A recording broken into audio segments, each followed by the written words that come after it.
Respect is rarely spoken about directly. It is not something people announce.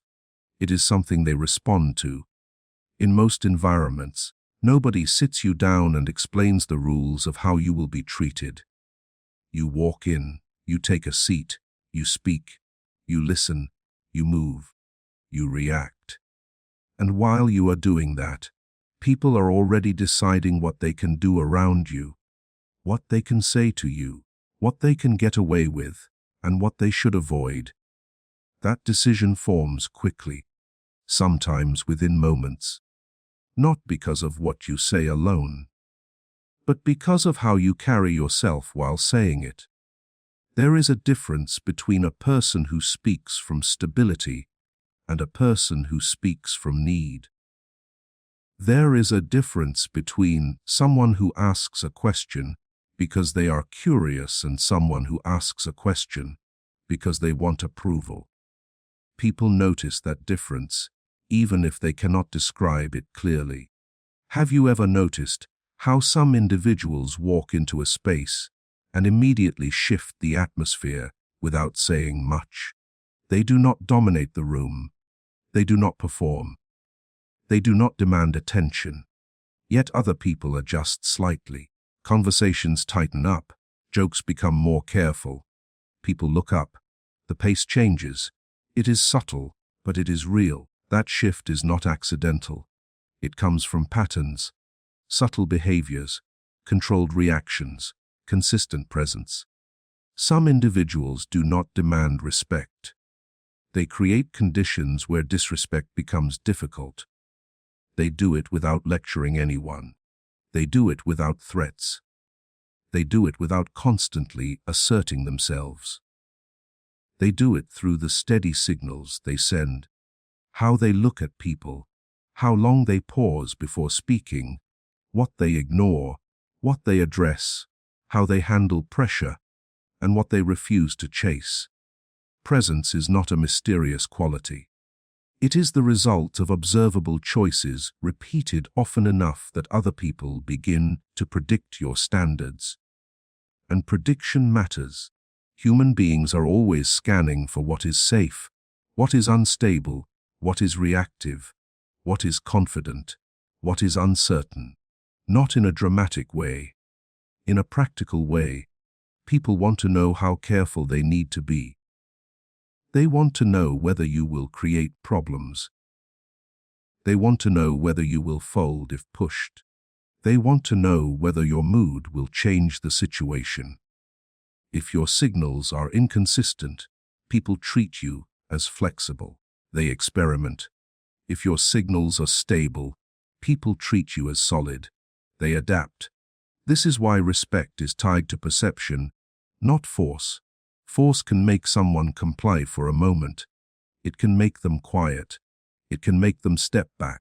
But it rarely creates real respect. It creates management. People manage you. They avoid you. They say what you want to hear, and then do what they want later. Or they wait for a safer moment to ignore you. Respect, the kind that holds when you are not watching, develops when people believe your behavior is real, consistent, and not easily manipulated. That is the deeper point most people miss. They think respect is something you get by pushing harder, speaking louder, proving more, showing more confidence on the surface. But the opposite is often true. The more you try to force respect, the more you reveal that you are uncertain about your position. By understanding how presence is formed, you can begin to develop a way of carrying yourself that naturally influences how others respond to you. Not by acting like someone else, not by imitating a persona, by cleaning up the patterns that weaken you socially and strengthening the patterns that make you predictable in the right way. The moment you enter a space, you are already communicating. Before you speak, your timing communicates. Your eye contact communicates. Your pace communicates. Your posture communicates. Even your silence communicates. And people don't respond to what you think you are. They respond to what your behavior suggests. A lot of people want to be respected, but they behave in ways that invite casual treatment. They over-explain. They laugh too quickly. They fill every silence. They react instantly. They offer too much personal information too early. They let small comments slide and then explode later. They act confident when calm, then collapse when pressure hits. None of these behaviors make someone a bad person. They are common. They are human. But they shape perception. Presence is shaped by how you think, speak, react, and carry yourself in everyday interactions, especially in moments that are not dramatic enough to feel important. Because those are the moments people use to form their baseline expectation of you. Respect is usually earned in the ordinary. It is earned when someone interrupts you, and you don't rush to fight for airtime, but you also don't disappear. It is earned when someone challenges you, and you don't become emotional, but you also don't become passive. It is earned when someone makes a subtle joke at your expense, and you respond in a way that sets a standard without turning it into a scene. People watch for self-control. Not the kind that looks stiff or afraid, the kind that looks deliberate, the kind where your emotions do not drive the room, the kind where you can feel something and still choose your response. Emotional control is one of the most visible foundations of presence. When someone is easily offended, easily excited, easily threatened, or easily flattered, they become easy to steer. Other people don't always do it consciously. It happens naturally. The group learns what triggers you. The group learns what gets a reaction. The group learns what makes you overcompensate. Once people learn they can control your state, they stop respecting your position. Because authority, in the psychological sense, comes from self-ownership. If your mood belongs to the room, you do not own yourself in that room. This is why reacting quickly reduces authority. A fast reaction can look like honesty, but socially it often reads as lack of control. It signals that the other person has direct access to your nervous system. They press and you move. They poke and you speak. They raise their voice and you raise yours. They show disappointment and you rush to fix it. Over time, people treat that like a lever. The person who pauses is harder to control. The pause does not need to be dramatic. It can be a breath. It can be a moment of stillness. It can be a calm look before answering. The effect is that you are not being dragged by the pace of someone else's emotion. That pause changes the entire power dynamic of an interaction, because it communicates that you are choosing your response, not giving it away. Silence plays a larger role in respect than most people want to admit. Many people fear silence because they associate it with awkwardness, rejection, or loss of control. They fill the space to keep the interaction moving. They talk to prove they belong. They talk to prove they are not nervous. They talk to prevent other people from thinking they are slow. But silence, used correctly, is not emptiness. It is restraint. When you can sit in silence without needing to fix it, you communicate comfort with yourself. You communicate that you are not begging the interaction for validation. You communicate that you are not afraid of being judged in a quiet moment. Silence also forces clarity. If you do not rush to respond, other people have to sit with what they said. If they were testing you, they feel the weight of their own test. If they were being careless, they become aware of it. If they were being manipulative, they have less information to work with, because you are not immediately revealing your emotional state. A controlled silence is one of the cleanest signals of self-possession. It also prevents over-explaining.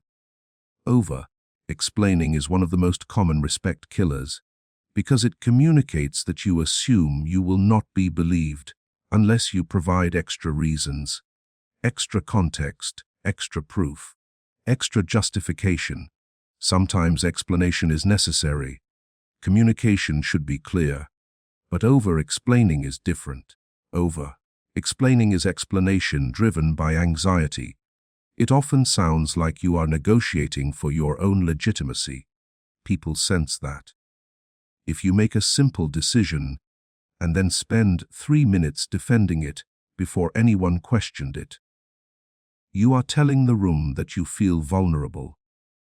You are telling the room you expect resistance. You are telling the room you want to be approved of.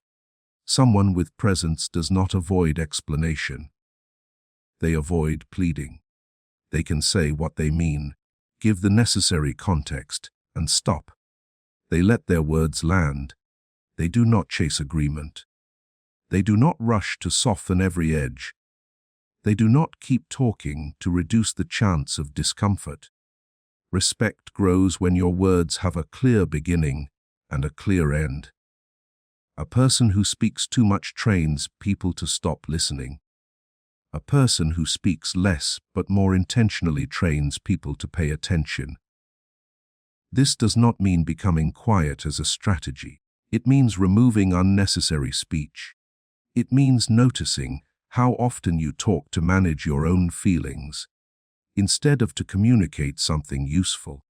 A lot of casual speech is self-soothing. It is laughter that tries to reduce tension too early. It is small talk that tries to prove friendliness when calm neutrality would do. It is constant agreement that tries to avoid conflict.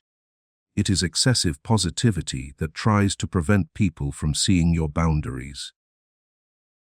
When your speech is driven by self-soothing, your presence becomes porous. People start to feel that you can be pushed, because you are already pushing yourself. Calm communication is not about speaking slowly. It is about speaking without emotional leakage. Emotional leakage is when your tone reveals more need than your words admit. You might say, "It's fine," but your voice says it is not fine. You might say, "No problem," but your body says you are upset. You might say, "I don't care," but your speed says you care a lot. People trust what is consistent. If your tone, timing, and posture match your words, you appear reliable. If they do not match, people assume your words are negotiable because you are not fully aligned with them. Internal discipline is the mechanism that creates alignment. Discipline here does not mean harshness. It means you can hold a standard even when your emotions want relief. You can delay a reaction. You can stay polite without becoming submissive. You can stay firm without becoming aggressive. The person who can do that repeatedly becomes someone others handle carefully, not out of fear, out of respect for the predictability of their standards.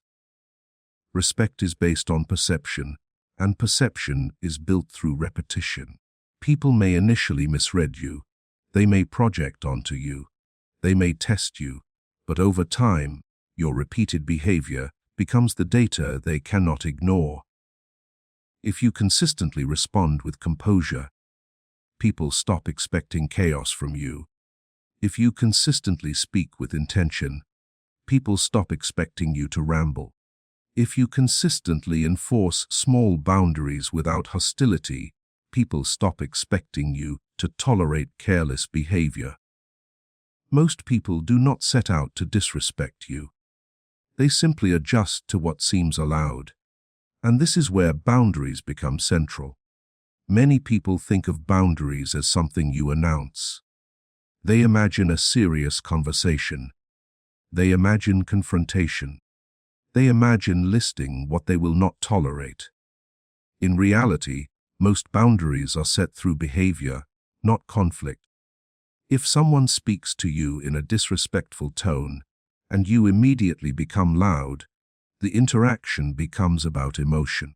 If you become sarcastic, it becomes about ego. If you become overly nice, it becomes about avoidance. But if you remain calm, address it directly, and change the terms of the interaction, you teach the person what will happen next time. Sometimes that means you stop engaging until the tone changes. Sometimes that means you say, clearly and briefly, that you will continue the conversation when it can be handled normally. Sometimes that means you physically step away, not as a dramatic exit, but as a choice. The key is that you do not bargain with disrespect. You also do not perform anger as proof that you have standards. When someone needs to show anger to prove self-respect, it often means they have been ignoring smaller moments for too long. The anger becomes a release, not a boundary. Presence is built by handling small moments correctly, so larger moments do not require explosions. People test boundaries unconsciously. This is not always malicious. It can be simple curiosity. It can be habit. It can be the social instinct to see where the line is. They make a small joke. They interrupt you once. They ask for a favor with short notice. They speak to you in a slightly dismissive way. They take a small liberty. Then they watch what happens. If nothing happens, they learn that the line is flexible. If you react emotionally, they learn that the line exists, but it is defended inconsistently. If you respond calmly and consistently, they learn that the line is real. This is why responding instead of reacting matters so much. Reaction is immediate and emotional. Response is deliberate and chosen. When you respond, you keep control of your behavior. And because you keep control, you keep ownership of the situation. This is also why calm individuals are taken more seriously. Calmness is often misinterpreted by insecure people as weakness, but socially, stable calmness tends to read as confidence. Not confidence as attitude, confidence as self-trust. A person who trusts themselves does not need to prove every point. They do not need to win every exchange. They do not need to rush. They can let a moment pass without grabbing it. They can let someone else talk without thinking it reduces them. They can let a misunderstanding exist for a short time while they decide how to correct it efficiently. That kind of calmness makes people slow down around you. It also makes people more careful with their words, because they cannot predict an emotional outburst that will distract from the issue. They sense that if there is a problem, it will be addressed cleanly. Clean conflict is respected. Messy conflict is feared or ignored. Another layer of presence is stability. People are affected by unpredictability more than they admit. Unpredictability can look exciting at first. It can look charismatic. But in most day-to-day environments, unpredictability makes people defensive. They spend energy managing you. They wait for your mood. They avoid bringing you problems. They do not trust you with responsibility. They do not relax around you. Stability has the opposite effect. If you are stable, other people can allocate less attention to managing your emotional state and more attention to the actual interaction. They can speak plainly. They can disagree without expecting a meltdown. They can rely on you to be the same person tomorrow. That is a major part of how respect grows over time. Respect is not just admiration. It is trust in your consistency. This is why the controlled presence that earns respect often feels quiet. It is not flashy. It is not dramatic. It is not constantly asserting itself.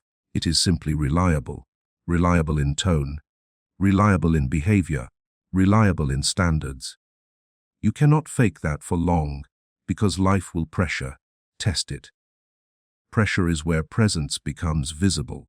When something goes wrong, people look for who becomes chaotic and who remains functional. When there is tension, people notice who tries to fix their own discomfort by talking too much, blaming too quickly, or withdrawing completely. When there is disagreement, people notice who listens, who interrupts, who needs to be right, who stays on the point, who becomes personal. Every environment has friction. The person who remains composed within friction becomes a reference point, and that reference point is what many people call presence. Body language plays into this, but not in an exaggerated way. You do not need dramatic posture changes. You do not need to perform dominance. You need to remove the signals that communicate nervousness, submission, or volatility. Rushed movements suggest anxiety. Restless fidgeting suggests discomfort. Constant scanning suggests insecurity. Leaning in too much suggests approval-seeking. Retreating too quickly suggests fear of engagement. Neutral steadiness suggests control. When you move at a normal pace, and you are not apologizing with your body, people read you as someone who expects to be treated normally. A simple example is how you enter a conversation. If you rush in with excessive friendliness, people may enjoy it, but they also learn you are trying to earn a place. If you enter with calm acknowledgement and you let rapport build naturally, people learn you are comfortable and you choose connection rather than chase it. Another example is how you hold eye contact. Staring is not presence. Avoiding is not presence. Balanced eye contact communicates that you are engaged without being reactive. Presence is moderation. It is also how you handle attention. Some people crave attention and lose themselves when they get it. They overshare. They become louder. They try to be entertaining. They give too much away too fast. Others are afraid of attention and try to disappear. They speak too softly. They avoid direct statements. They do not take up space, even when it is appropriate. Both patterns communicate that the room controls you. A person with presence can be noticed without changing who they are. They can receive attention without becoming inflated. They can receive criticism without collapsing. They can receive praise without turning it into performance. This is emotional control again, but more specific emotional control around social feedback. Respect is strongly influenced by how you handle feedback. If someone compliments you, and you immediately deflect it in a way that seems uncomfortable, people sense low self-trust. If someone criticizes you, and you immediately defend yourself with heat, people sense fragile ego. If someone misunderstands you, and you rush to fix it with frantic explanation, people sense anxiety. But if you can accept feedback with calm, take what is useful, disregard what is not, and stay steady, people see you as grounded. Grounded people are harder to manipulate. They are also easier to trust. Trust is one of the quiet engines of respect. People respect those who feel safe to deal with. Safe does not mean permissive. It means consistent, fair, and emotionally contained. If you say you will do something and you do it, people trust your word. If you show up how you said you would, people trust your stability. If you disagree without humiliating others, people trust your temperament. If you enforce a boundary without becoming cruel, people trust your maturity. Over time, this trust becomes a form of respect that is deeper than social politeness. Another part of presence is patience. Patience is not passive waiting. It is the ability to let a situation unfold without forcing your preferred outcome through urgency. In conversation, impatience looks like interrupting, finishing sentences, rushing to correct small inaccuracies, steering everything back to yourself, or trying to win quickly. Patient communication looks like letting the other person complete their point. Even if you already know what you will say, it looks like asking one clear question instead of making 5 defensive statements. It looks like allowing a small misunderstanding to sit for a moment while you decide whether it matters.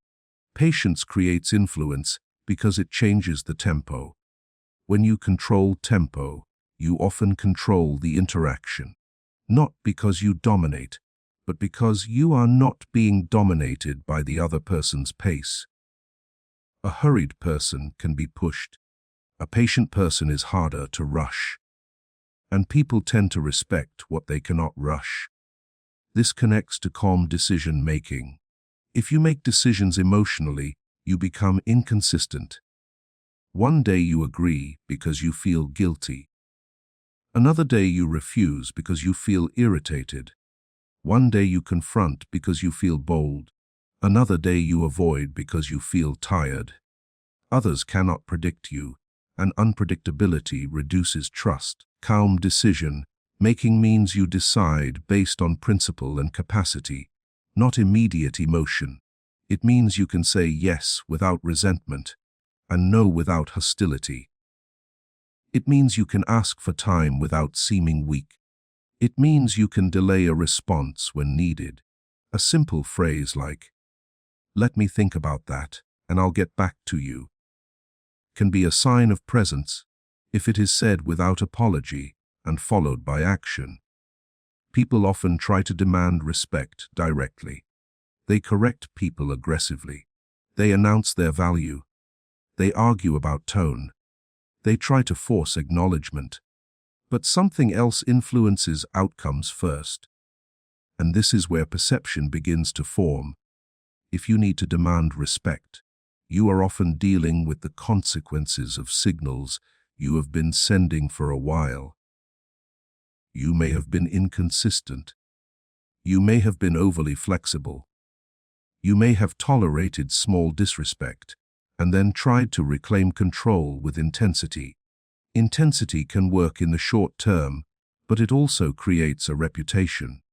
People begin to see you as someone who is either permissive or explosive.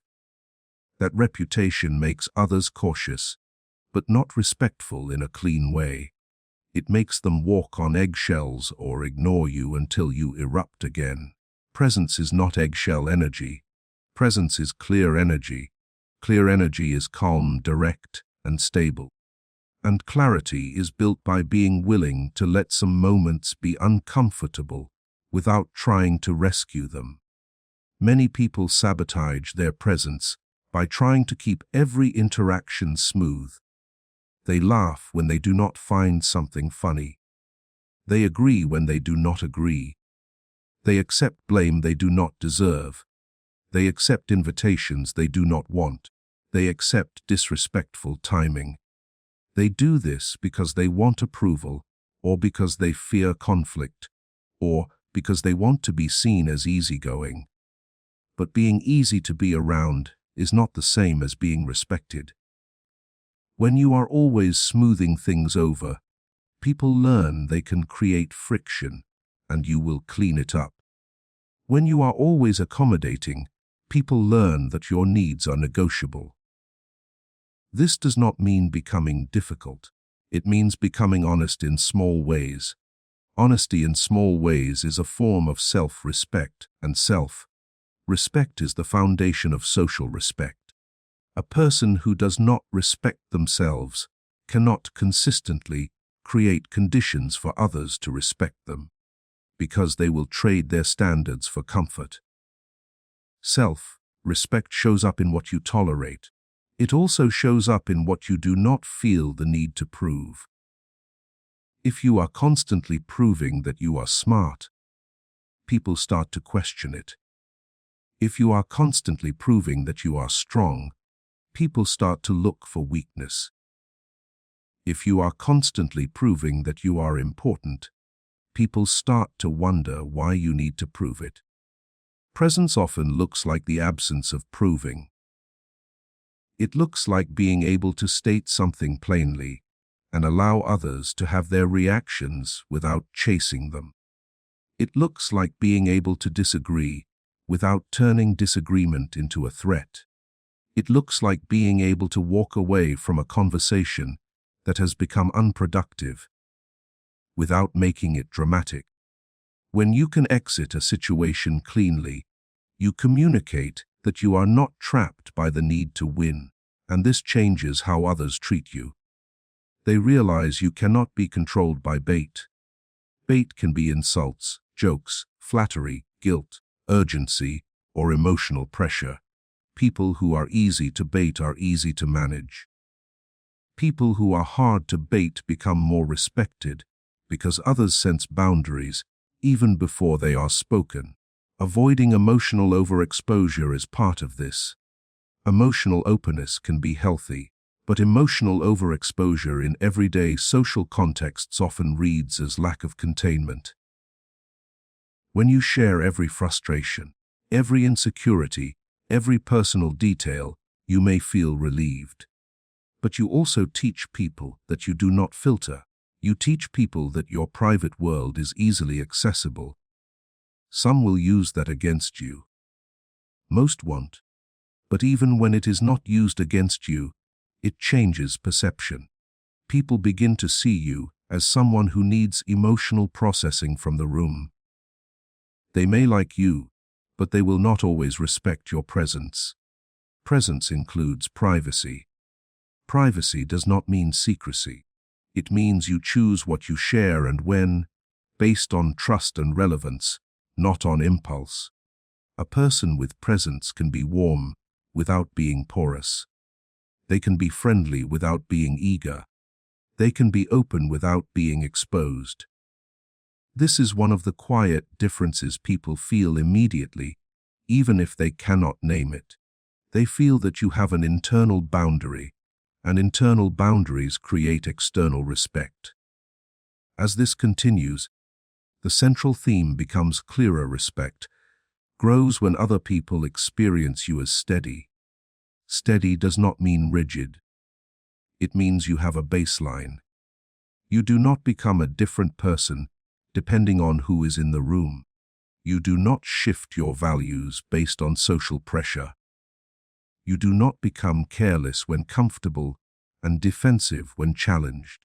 You stay within a narrow band of behavior that communicates maturity. Over time, steady behavior builds a reputation, and reputation is how people treat you before you even speak. If you have a reputation for calmness, people approach you differently. If you have a reputation for fairness, people trust you more quickly. If you have a reputation for emotional volatility, people conceal things from you. If you have a reputation for being easily pressured, people pressure you more. You can't control every perception, but you can control your patterns. And patterns are what people remember. Even when someone forgets your exact words, they remember how you made situations feel. They remember whether dealing with you was simple or complicated. They remember whether you made problems bigger or smaller. They remember whether you handled tension with composure or with drama. They remember whether you were stable. There is another layer to how presence develops. It develops in how you handle minor disrespect, because minor disrespect is where most people lose their standards. They tell themselves it is not worth addressing. They let it slide. They stack resentment. Then one day their response is too large for the moment, and it looks irrational to everyone else. The more effective pattern is smaller, earlier, calmer correction. Correction does not have to be confrontational. It can be a brief comment that resets the tone. It can be a simple refusal. It can be a pause and a look that communicates you noticed. It can be changing the subject without rewarding the behavior. It can be asking a direct question that brings the person back to respect. The common thread is you do something, not to punish, but to set a standard. standards, consistently enforced, teach people how to treat you. In the same way, allowing small disrespect teaches people that your boundaries are theoretical. A person with presence understands that their daily behavior is instruction. You are training the people around you, whether you realize it or not. You train them with what you laugh at. You train them with what you ignore. You train them with what you tolerate. You train them with what you respond to. You train them with your emotional intensity. And once people are trained, they treat you accordingly until you retrain them. Retraining requires consistency, not a single dramatic moment. This is where many people get impatient. They want one conversation to change everything. They want one speech, one confrontation, one display of strength. But respect does not work like that. Respect grows over time through repetition of behavior. It grows when your calmness is not occasional, but reliable. It grows when your boundaries are not random, but consistent. It grows when your communication is not mood-based, but intentional. It grows when your presence does not depend on the room, but comes from internal discipline. Internal discipline is what makes all of this possible when you are tired, irritated, anxious, or under pressure. Because anyone can look composed on a good day. Presence is who you are on the days when your emotions want to take the lead and you do not let them. That is what people notice. They may not compliment it. They may not mention it, but they register it. They register who remains controlled. They register who remains reasonable. They register who does not collapse into explanation or aggression. They register who stays stable, and those registrations accumulate quietly into respect. A stable presence does not come from trying to look stable. It comes from building habits that reduce internal noise. Internal noise is the constant pressure to be liked, to be seen as competent, to be understood immediately, to avoid embarrassment, to avoid tension. When that pressure is running in the background, it leaks into your behavior. You rush. You overcorrect. You interrupt yourself. You smile when you should stay neutral. You speak when you should pause. People do not need to know your thoughts to sense when you are being driven by them. This is why presence begins in how you think, even before how you speak. If you enter an interaction thinking, "I need them to take me seriously," you will usually behave in ways that reduce seriousness. You will try to control the perception too directly. You will push for reassurance. You will monitor their reaction and adjust too quickly. Your attention will be on yourself, not on the situation. If you enter an interaction thinking, "I will handle this normally and clearly," you behave differently. You listen better. You speak less. You are less sensitive to minor shifts in tone. You stay on the point. Presence is often the result of attention placement. When your attention is trapped on how you are being perceived, your behavior becomes reactive. When your attention is placed on what needs to happen, your behavior becomes functional. Functional behavior is respected because it reduces friction for everyone else. The goal in most environments is not to be admired, it is to be taken seriously. And being taken seriously usually means people believe you will handle situations without creating unnecessary complications. A large part of that is emotional control, but emotional control is not just about staying calm. It is also about not outsourcing your emotional regulation to other people. There are people who regulate themselves internally. They notice what they feel, they keep it contained, they decide what to do, and they move. And there are people who regulate themselves socially. They feel something and immediately express it, hoping the room will stabilize them. They vent. They seek agreement. They seek comfort. They seek reassurance. They seek a reaction. When you regulate yourself socially, your presence becomes dependent on the responses of others. That dependency weakens you. It also makes you easier to influence.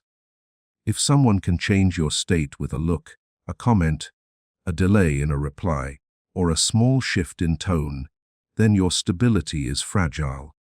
Even if you are a competent person, even if you have strong values, the social perception will be that you are easy to move. People respect those who are hard to move, not stubborn, not rigid, hard to move emotionally in a way that makes them predictable and reliable. This is why the ability to tolerate discomfort matters. Discomfort in conversation could be silence. It could be disagreement. It could be someone not understanding you right away. It could be someone being slightly critical. It could be someone not responding with warmth. If you cannot tolerate these small discomforts, you will try to fix them too quickly, and fixing them too quickly usually involves giving away leverage. You soften your point. You apologize when you should not. You agree prematurely. You add unnecessary details. You make jokes to reduce tension. You chase the other person's approval.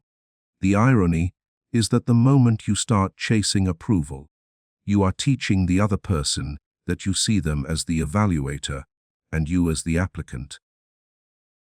That frame affects everything. A person with presence does not act like an applicant. They act like a participant. They treat the interaction as mutual, not as a test they must pass. This shows up in how you speak. People with weaker presence often speak as if they are asking permission to exist in the conversation. They add extra qualifiers. They trail off. They turn statements into questions. They rush to reassure the other person that they are not a problem. It is subtle. It might sound like constantly adding, "If that's okay, I might be wrong, but..." This is probably stupid. Sorry. Just one more thing. Even when those phrases are not necessary. This does not make someone polite. It makes them appear uncertain. Politeness can be clean. Clean politeness is direct, brief, and calm. It does not lower your status. It respects the other person without shrinking you. You can say, "When you have a moment, I want to talk about something," without sounding like you are begging for permission. You can say, "I'm not available for that," without apologizing excessively. You can say, "I disagree," without trying to cushion it with 10 explanations. Cushioning is often a sign of fear of reaction. If you fear reaction, you communicate that you believe the other person has the power to destabilize you. That belief becomes visible. The role of silence becomes important again here, because silence is how you stop cushioning. A person who is comfortable with silence can let a statement sit. They do not immediately rush to fill the space with softening language. They can say, "That doesn't work for me," and then stop. They can say, "I'm not going to do that," and then stop. They can say, "We can talk when things are calmer," and then stop. Stopping is a skill. Many people keep talking because they are trying to prevent the other person from becoming upset. But if you are always preventing other people's emotions, you become a caretaker, not a peer. Caretaker energy can be appreciated, but it is rarely respected as presence. Presence involves allowing other adults to manage their own reactions. That does not mean being cold. It means being realistic. If someone is disappointed by your boundary, they can be disappointed. If someone is irritated by your refusal, they can be irritated. If someone needs time to accept a decision, they can take time. Your job is to be clear and stable, not to control how everyone feels. This is one reason calm individuals are taken more seriously. They are less concerned with emotional turbulence. They don't punish people for having emotions, but they also don't reorganize themselves to remove every possible emotional spike. This creates a kind of quiet authority. Authority is not the same as dominance. Dominance tries to control the room. Authority controls the self. People sense the difference immediately. Dominance often comes with excess, too much volume, too much intensity, too many words, too much insistence. Authority comes with restraint, measured voice, minimal argument, direct answers, and steady behavior. In everyday life, the person who seems least desperate to win is often the one who is treated as most credible. Desperation does not always look like begging. It can look like constant correction. It can look like arguing over small points. It can look like needing the last word. It can look like explaining your intentions repeatedly, because you cannot tolerate being misunderstood for even a moment. It can look like chasing closure. Chasing closure is a subtle form of control. Some people cannot leave a conversation unfinished. They need a resolution right now. They need the other person to confirm understanding. They need agreement. They need emotional completion. But social reality does not always offer closure on demand. If you can tolerate an unresolved moment without becoming unsettled, you appear stronger. If you cannot, you will push too hard and people will feel it. This is where calm decision-making becomes visible. When someone asks you something unexpected, a common mistake is answering immediately to appear confident. But immediate answers are not always confident. Sometimes they are impulsive. Sometimes they are driven by a desire to avoid looking uncertain. A person with presence is comfortable saying, "I need to think about that." They don't say it with nervousness. They say it as a normal response. They are not trying to appear perfect. They are trying to be accurate and consistent. Accuracy builds trust. Consistency builds trust. Trust becomes respect. This respect is not loud. It is practical. People begin to treat your words as weight, bearing. Another part of presence is how you handle being ignored. Being ignored happens in social groups, meetings, relationships, and everyday conversations. Sometimes it is accidental. Sometimes it is a sign of status. Sometimes it is just distraction. People with weaker presence often react to being ignored by becoming louder, talking more, making jokes, repeating themselves, or shrinking back completely. They become either intrusive or invisible.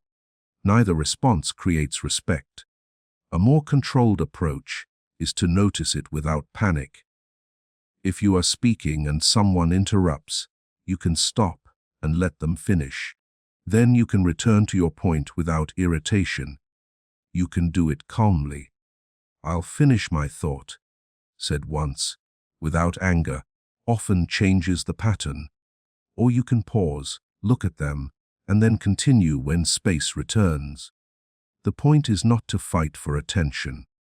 The point is to demonstrate that you expect normal respect and you do not become emotionally destabilized when it is temporarily missing.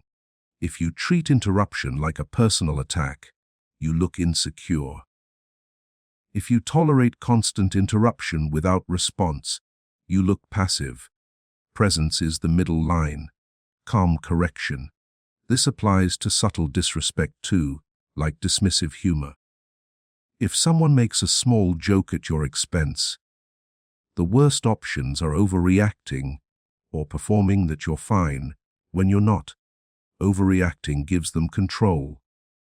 Performing gives them permission. A controlled response is brief and neutral. Sometimes it's a simple, "Don't do that."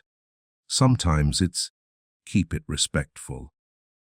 Sometimes it's just not laughing and moving on, making it clear the joke did not land and will not be rewarded. Rewarding disrespect with laughter is one of the fastest ways to train people to repeat it. People repeat what works. This is one of the most important principles in social perception. People repeat behaviors that receive attention, emotion, or reward. They reduce behaviors that receive calm boundaries and no payoff. If you give emotional payoff to disrespect, you will get more disrespect. If you give calm correction and no drama, you reduce it. Setting boundaries through behavior means you manage what you reinforce. This is why presence is not a single moment. It is a pattern of reinforcement over time. The person who earns respect consistently is usually the person who is consistent about what they reward. They reward seriousness with engagement. They reward honesty with attention. They reward disrespect with silence, correction, or distance. They do not reward manipulation. Manipulation often arrives as urgency. Someone pressures you to answer now. Someone pressures you to decide now. Someone pressures you to agree now. Urgency is often used because it bypasses your calm decision-making. If you accept urgency as normal, you become easy to move. If you slow it down, you regain control. Slowing down does not require confrontation. It can be a simple refusal to match their pace. I'm not deciding that today. I'll respond tomorrow. I need time. This is not stubbornness. It is protecting the quality of your decisions. When your decisions are consistently calm, people learn that pushing you does not work. And when pushing you does not work, people stop trying. That is how respect forms quietly. A related issue is defensiveness. Defensiveness can look like arguing, justifying, or explaining too much. But the deeper psychological issue is the same. Defensiveness is the inability to tolerate the possibility of being seen in a negative light. If you cannot tolerate being seen as wrong, you will fight too hard. If you cannot tolerate being seen as imperfect, you will over-explain. If you cannot tolerate someone being upset with you, you will abandon your boundary. Presence requires tolerance. Tolerance of not being liked in a particular moment. Tolerance of someone misunderstanding you temporarily. Tolerance of silence. Tolerance of disagreement. When you tolerate these things, you stop scrambling. And when you stop scrambling, you appear composed.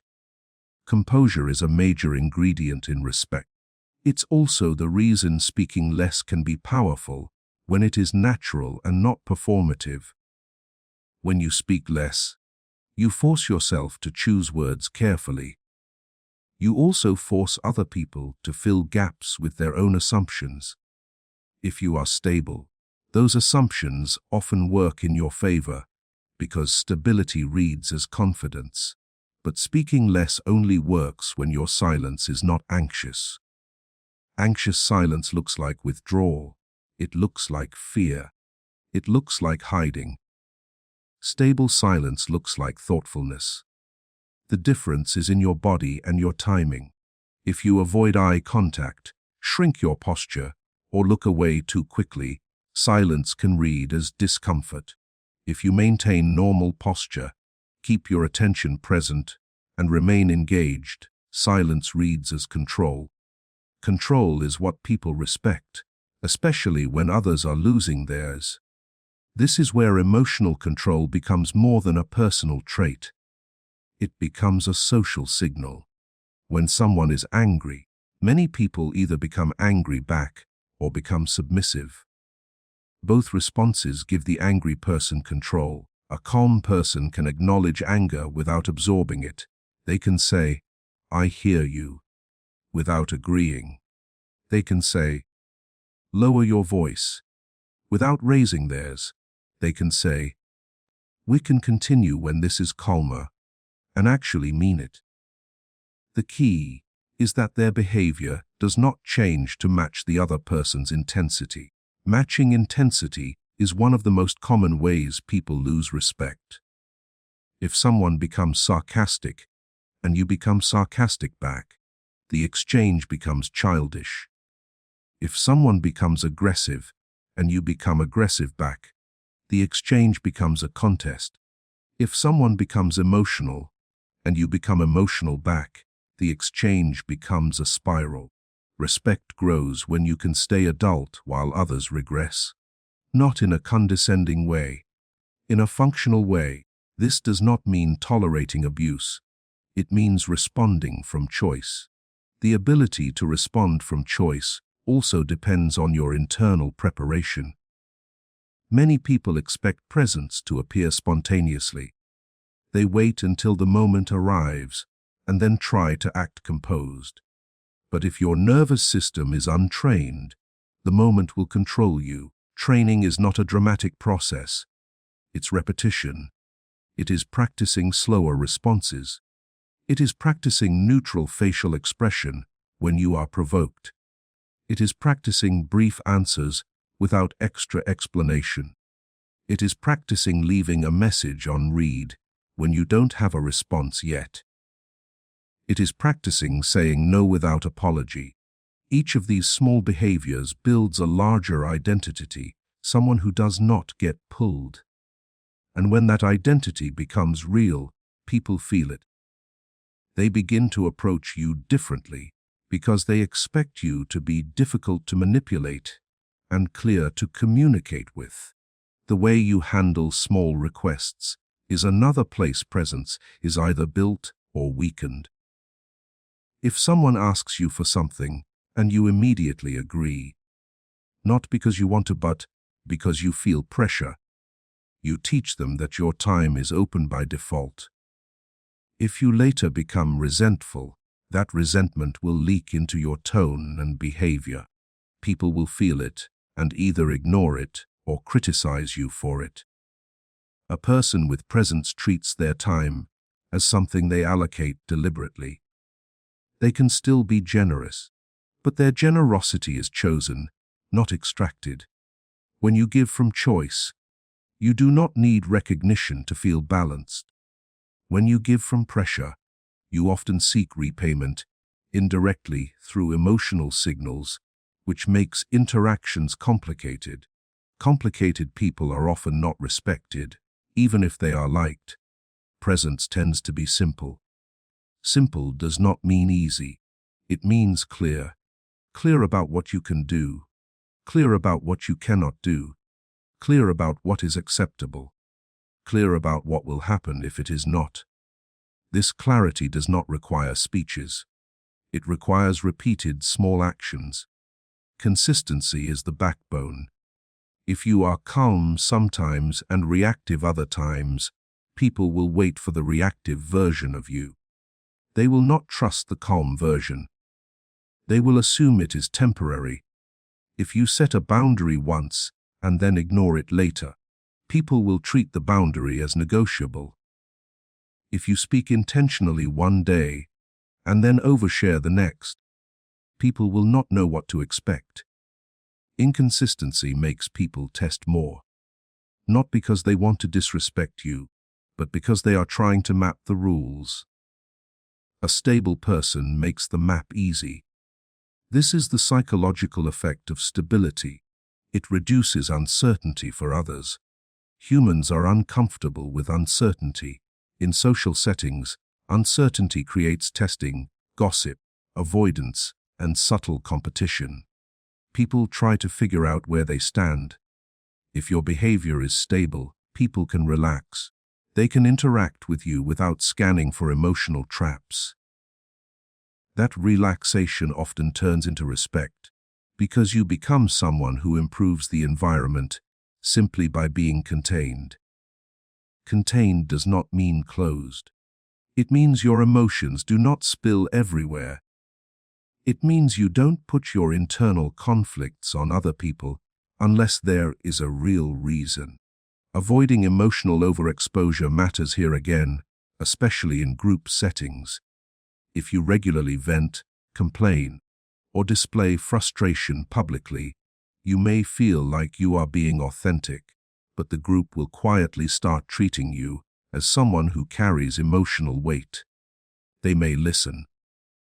They may sympathize, but they will also distance in subtle ways. Respect requires a sense that you can handle your own state. Sharing can be appropriate when it is purposeful, limited, and with the right person. But sharing to relieve pressure in the moment is different. That kind of sharing often creates a pattern where you need the room to feel better. And needing the room makes you socially weaker. Presence includes the ability to be unsettled internally without advertising it. Not because you are pretending, because you are choosing timing. Timing is an underestimated part of presence. Some people bring every emotional issue into the immediate moment. If they're annoyed, they show it right away. If they're anxious, they speak it right away. If they're uncertain, they reveal it right away. Their inner world is always on display. That openness can feel honest, but it also makes them predictable in the wrong way. It makes them easy to influence through emotional cues. A person with presence chooses when to reveal and when to wait. They might feel irritation, but decide to address it later, when the conversation is more private or when they have more information. They might feel anxious, but choose to slow down their breathing and speak normally. They might feel uncertain, but ask one clear question instead of expressing a storm of thoughts. These choices create the impression of maturity.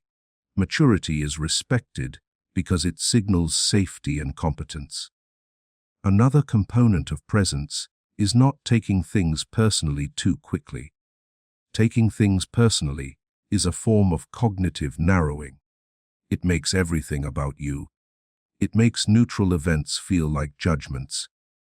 It makes minor comments feel like threats. When you take things personally, you respond to imagined meaning rather than actual behavior. This is one reason people react too fast. They assume an insult where there is none. They assume disrespect where there is carelessness. They assume rejection where there is distraction. A person with presence still notices patterns, but they do not jump to conclusions. They gather information. They watch consistency. They don't surrender their self-control to one moment. This patience makes them harder to shake, and therefore more respected. It also prevents the type of emotional volatility that creates social problems. Volatility is one of the fastest ways to lose respect because it forces everyone to focus on managing you rather than interacting with you. Even when people are polite, they adjust. They avoid certain topics. They avoid honest feedback. They become careful. They become superficial. And superficial interactions do not carry respect. They carry avoidance. If you want people to respect your presence, you need them to feel they can be normal around you while still respecting your boundaries. That balance is what stable, calm people create. They don't invite disrespect, but they also don't turn every minor issue into a dramatic confrontation. They choose what matters. Choosing what matters is another sign of authority. If you fight every small battle, people stop taking your reactions seriously. If you ignore everything, people stop taking your boundaries seriously. Presence is the ability to distinguish between what requires action and what does not, and to act without emotional chaos.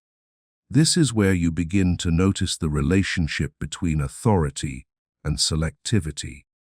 People with presence do not respond to everything. They do not comment on every provocation. They do not correct every minor slight. They do not chase every misunderstanding. They respond when response improves the situation or protects a real boundary. They let go when letting go is smarter. This selectivity creates a sense of weight. When you rarely speak, and when you do speak it is clear and measured, people listen. When you rarely react, and when you do react it is controlled and fair, people take it seriously. If you react to everything, your reactions become noise. Noise is ignored. Respect requires signal, not noise. This also applies to your emotional expression in general. Some people express so much emotion, so often that their emotions lose impact. They are always upset, always excited, always offended, always dramatic, always enthusiastic. The room becomes numb to it. Other people show emotion occasionally and appropriately. Their emotion has context. It has proportion. Proportion is part of maturity. Proportion is respected. If something small happens and you respond like it is huge, people lose confidence in your judgment. If something huge happens and you respond like it is small, people may lose trust in your empathy. Presence is proportional response. The right size response for the right size situation. This is what it means to respond instead of react.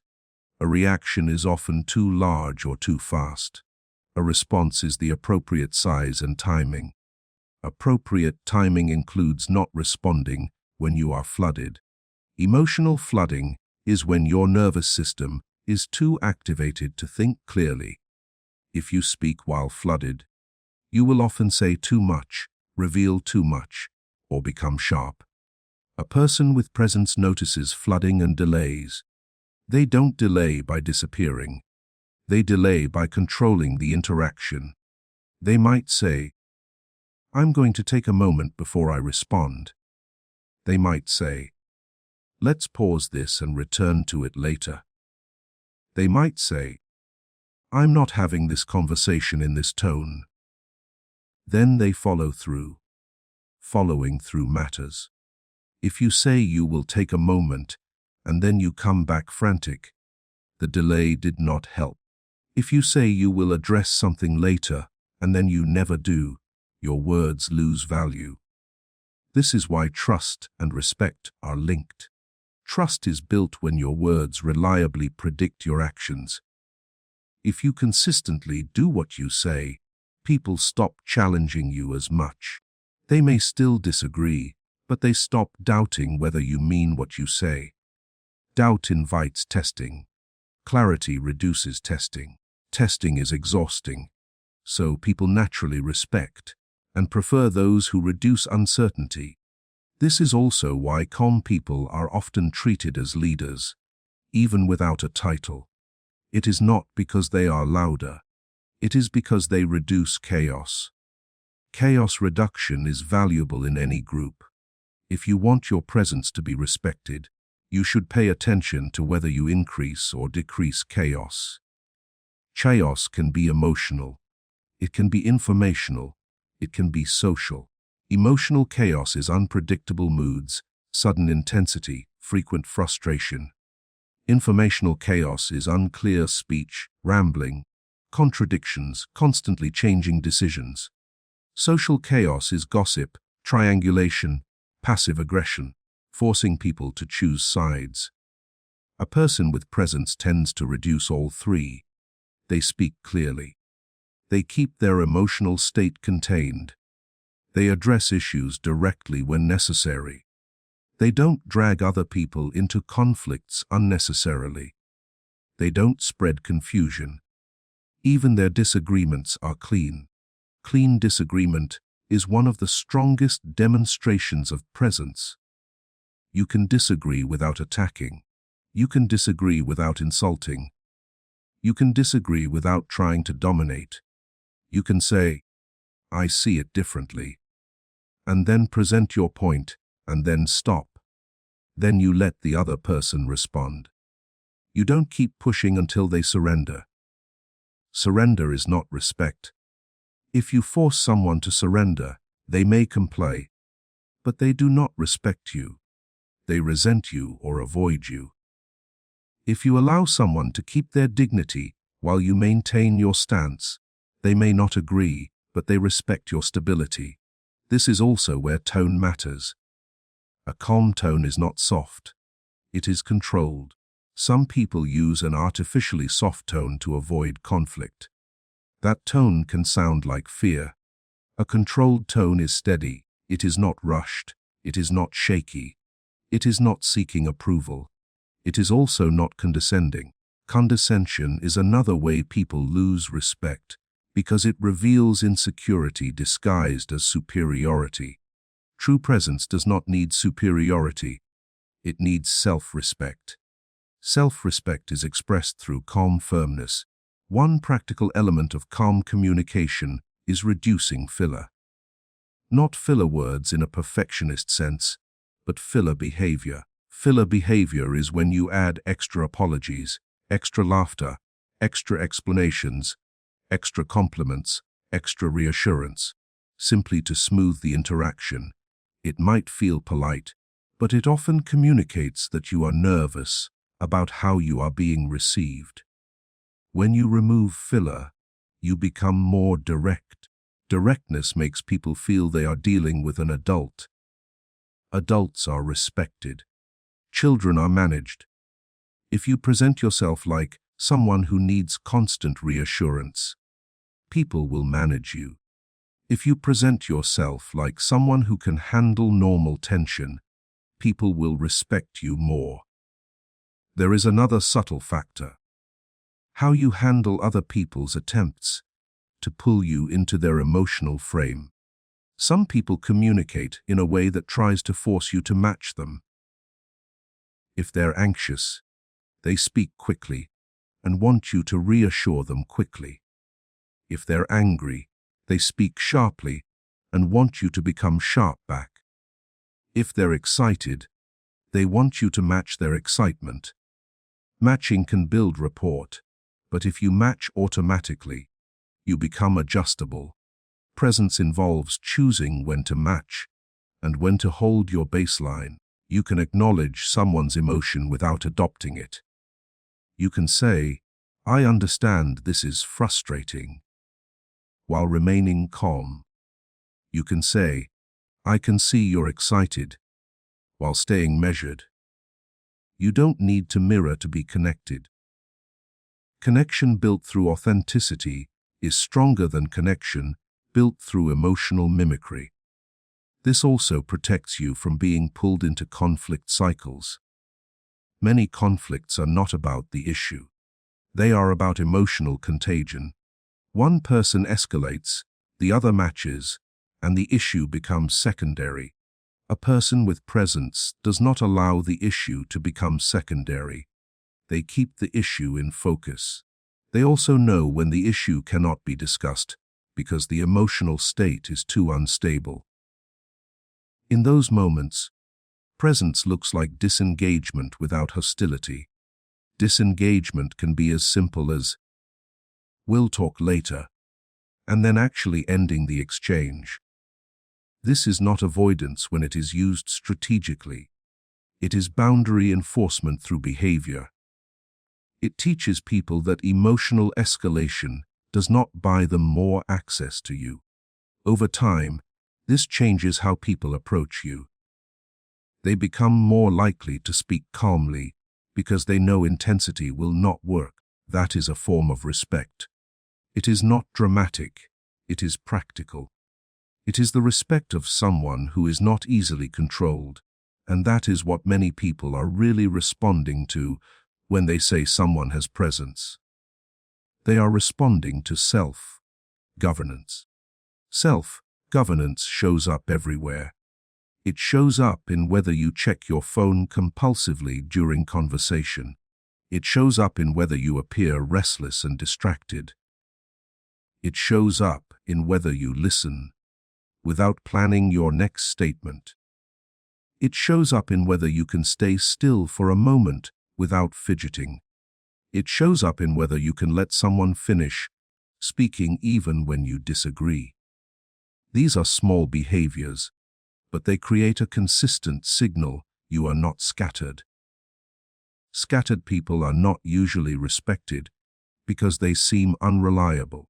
Even if they are talented, their presence feels unstable. Stability is what others can build around. When people can build around you, they value you. When they value you, they respect you. This is also why building respect is not about occasional displays of confidence. It is about reducing the behaviors that communicate instability. Presence is built through the repetition of controlled behavior in ordinary moments. And those moments happen every day.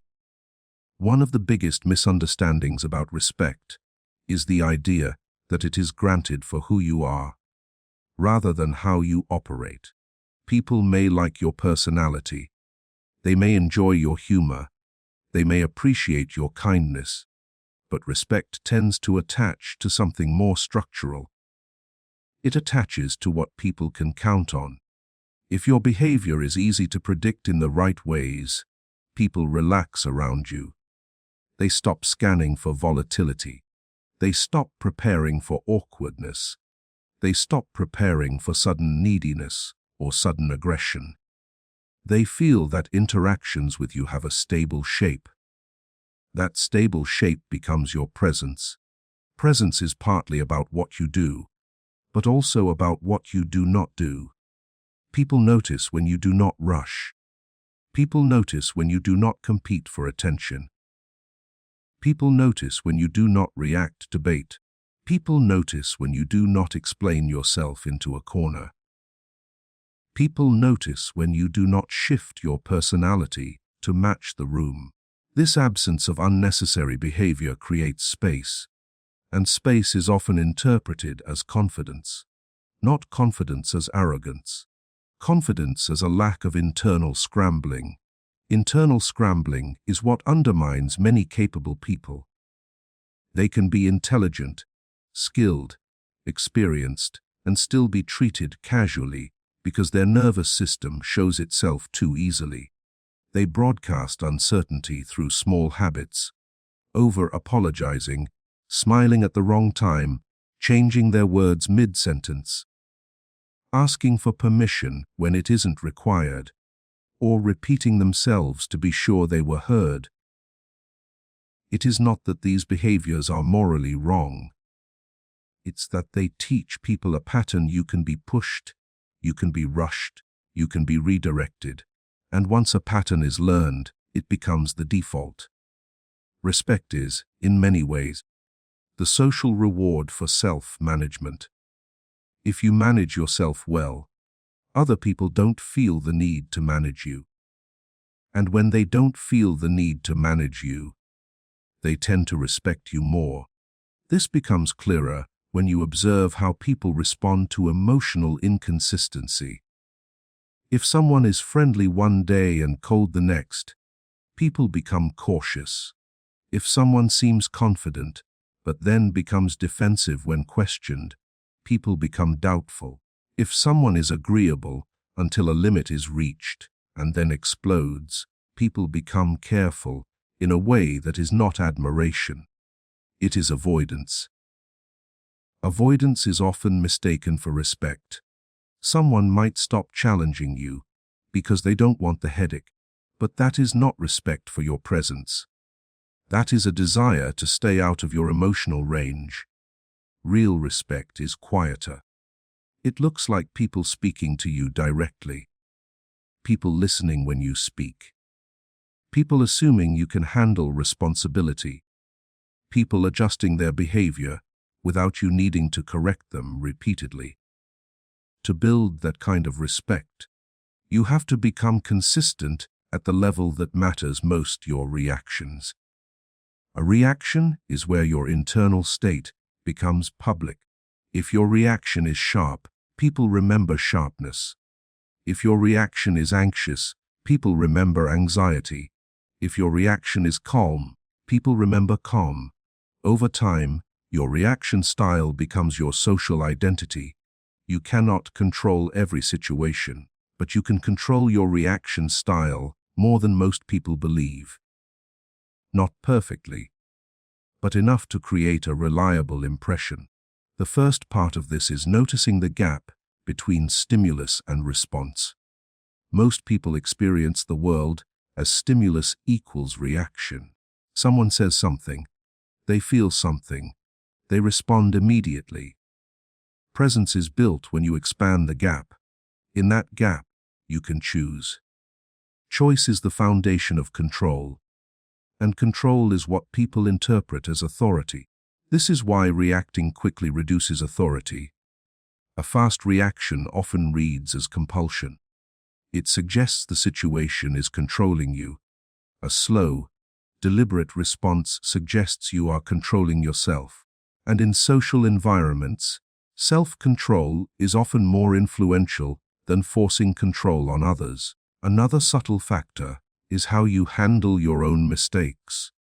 Someone with weak presence often tries to hide mistakes, deny them, or explain them away. Someone with stronger presence can acknowledge a mistake without collapsing. They can say, "That was on me," without turning it into a performance of guilt. They can correct it without needing to be comforted. They can accept the discomfort of being wrong. This builds respect because it shows security. Insecurity makes people defensive. Security makes people clear. People often confuse defensiveness with strength because defensiveness is loud. But defensiveness is usually the opposite of strength. It's protection of ego, not protection of standards. Standards can be protected calmly. If someone challenges you unfairly, you do not need to become emotional to defend yourself. You can correct the record with a clean statement. If someone accuses you of something you did not do, you can say, "That's not accurate," and then state the facts. Then you stop. You don't keep talking to force them to agree. You say what is true, and you allow the conversation to continue. Allowing the conversation to continue is important. It shows that you are not trapped by needing validation in the moment. When you need validation in the moment, you become easy to manipulate. People can withhold it to make you chase. They can offer it to make you comply. Presence comes from not chasing. Not chasing doesn't mean being indifferent. It means not being governed. You can care about being understood while still being stable if you're misunderstood. You can care about being treated fairly while still being calm when someone is unfair. You can care about your reputation while still being composed when someone tries to damage it. Composure under social threat is one of the clearest markers of presence. Many people lose presence when they feel socially threatened. Their tone changes, their face tightens, their words become rushed, their focus narrows, they become sharp or overly nice. Overly nice is also a threat response. When some people feel threatened, they try to disarm the threat by becoming excessively agreeable. They smile more, they compliment more, they concede more, they make themselves smaller. This is not kindness, it is fear-based strategy. The problem is that fear-based strategy communicates that you see yourself as lower. People may enjoy the comfort you provide, but they will unconsciously accept the hierarchy. You are signaling.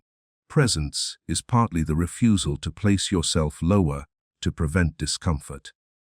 You can be polite while staying equal. Equality is communicated through directness. Directness is communicated through statements that don't ask for permission unnecessarily. A person with presence tends to speak in clean sentences. Not complicated, not filled with qualifiers, not wrapped in apologies. Clean sentences are not harsh. They are precise. Precision is respected because it signals that your mind is organized. Disorganized speech often indicates disorganized thinking, and disorganized thinking makes people uneasy.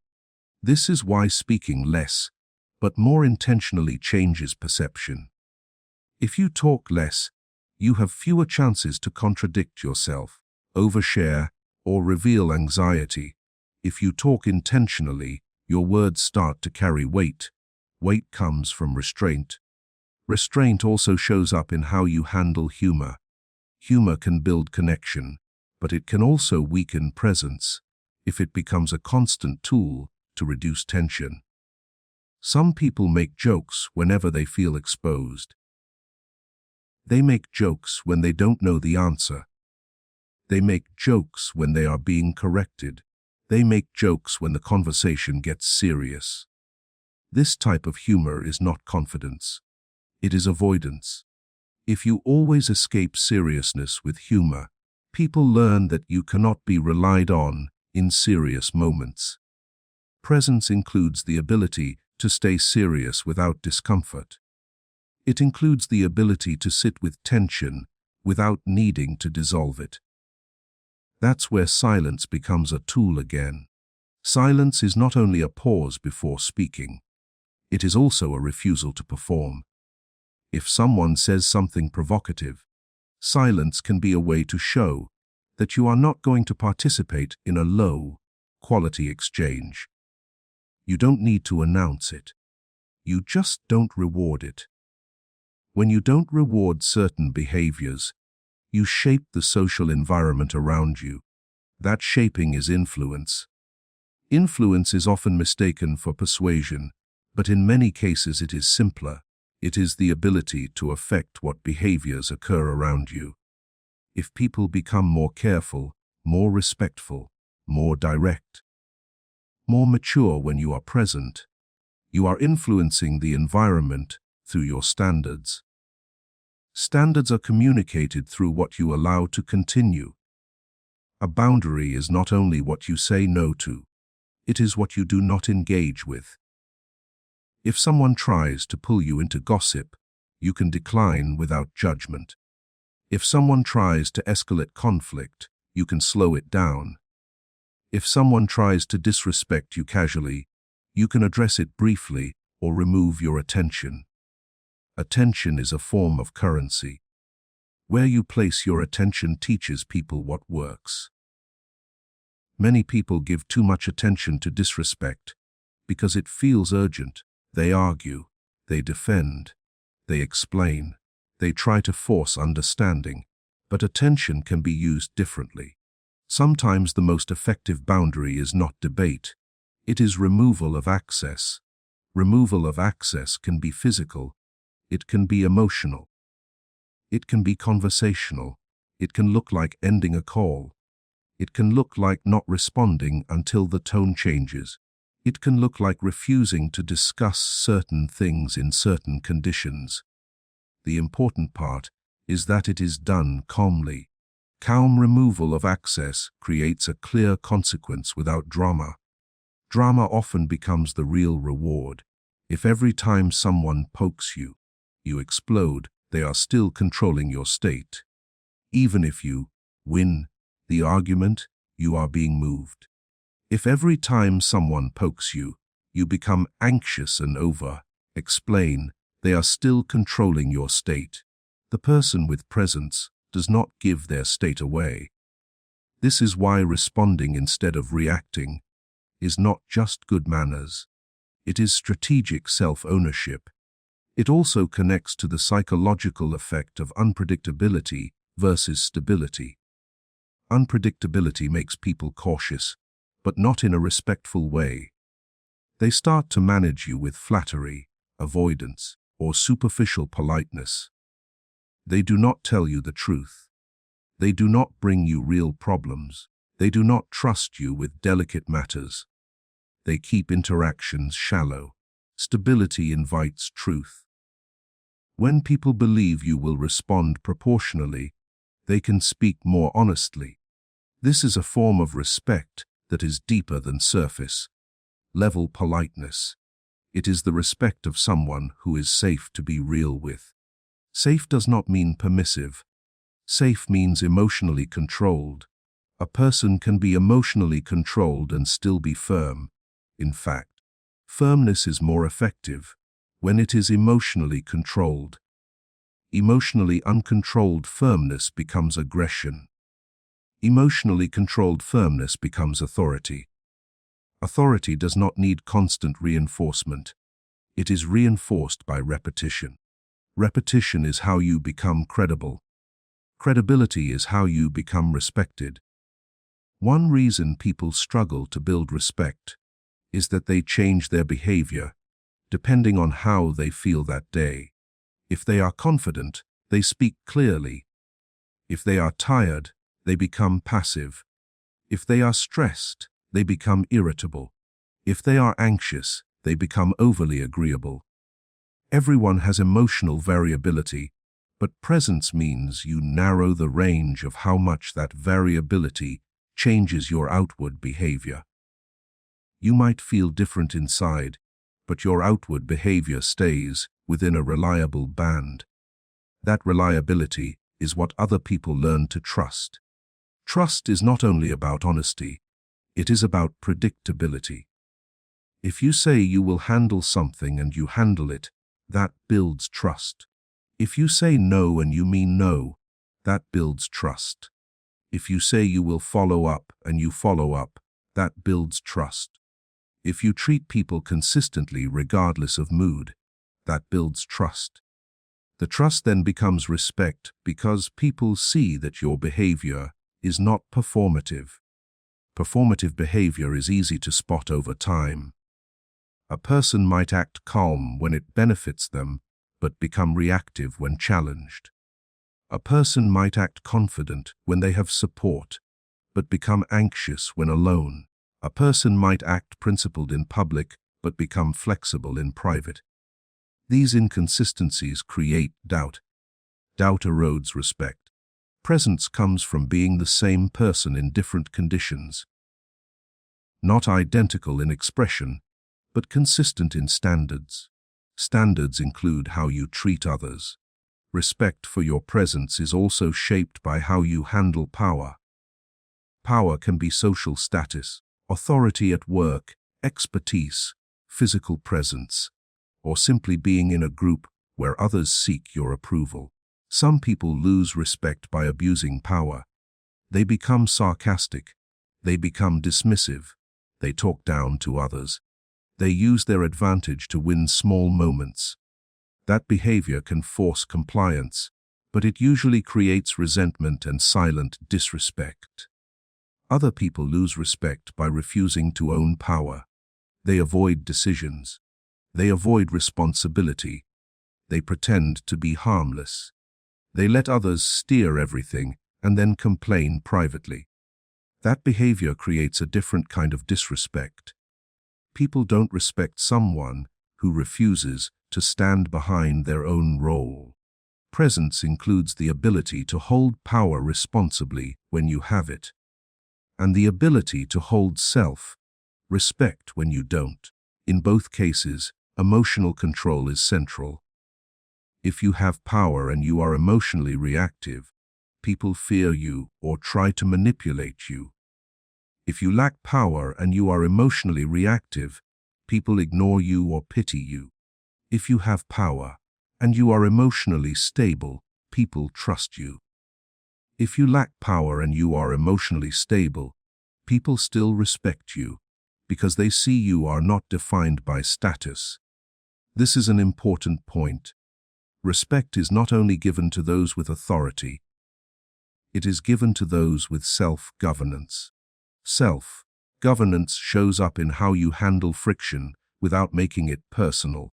Many social conflicts become messy because people personalize them.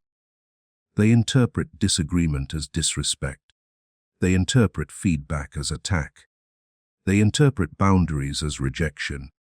If you interpret everything personally, your emotions will lead. If your emotions lead, your behavior becomes inconsistent. And inconsistency makes you less respected. A person with presence can separate the issue from the self. They can say, "This doesn't work," without implying, "You are wrong as a person." They can say, "That's not acceptable," without attacking character. They can say, "I disagree," without making it into a contest of dominance. This makes conflict cleaner. Clean conflict is respected because it preserves dignity. People remember how you made them feel during disagreement. If they feel humiliated, they may comply outwardly, but will not respect you internally. If they feel heard and still held to a standard, they may disagree but respect your consistency. Consistency is also tested by how you handle minor social pressure. Pressure doesn't always look like confrontation. Sometimes it looks like someone's facial expression. Sometimes it's a pause after you say no. Sometimes it's someone acting disappointed. Sometimes it's someone trying to make you feel guilty. Sometimes it's someone hinting that you're difficult. If these small pressures cause you to change your decision, you teach people they can move you without effort. They don't even have to argue. They just have to display discomfort. This is a common dynamic in relationships and workplaces. A person asks for something. You hesitate. They show disappointment. You concede. After enough repetitions, the pattern is set. Disappointment becomes a tool. Presence requires that you notice the tool and stop responding to it automatically. This does not mean becoming insensitive. It means you don't let emotional displays override your judgment. You can empathize with someone's feelings and still maintain your boundary. You can say, "I understand," without saying yes.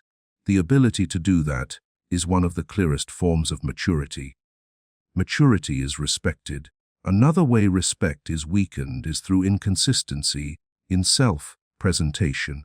This doesn't mean changing your style or personality is wrong. It means the social environment reads constant shifting as instability. If you act overly formal in one setting and overly casual in another, people may not know where you stand. If your tone changes drastically depending on who you're speaking to, people notice. If you treat some people with firmness and others with submission, people notice. They draw conclusions about your confidence and your integrity. Presence is not about being stiff. It is about being coherent. Coherence means your behavior aligns with your values across contexts. When your behavior is coherent, it's easier for people to respect you because they understand you. Understanding is underrated. People respect what they can understand and predict. They distrust what they cannot. This is why the psychological effect of stability is so strong. Stability reduces interpretation work for others. If they don't have to interpret you constantly, they can focus on the interaction. That makes you easier to deal with. Being easy to deal with in a mature way is often confused with being accommodating. They are not the same. Accommodating means you bend to reduce conflict. Easy to deal with means you are clear, consistent, and not emotionally chaotic. A person with presence can be easy to deal with while still saying no often. Because their no is calm. Their no is not a debate. Their no is not a personal attack. It is simply information. Information delivered calmly is powerful. This connects to the importance of calm decision making again. When you decide calmly, you don't need to defend the decision emotionally. Emotional defense often indicates the decision wasn't solid.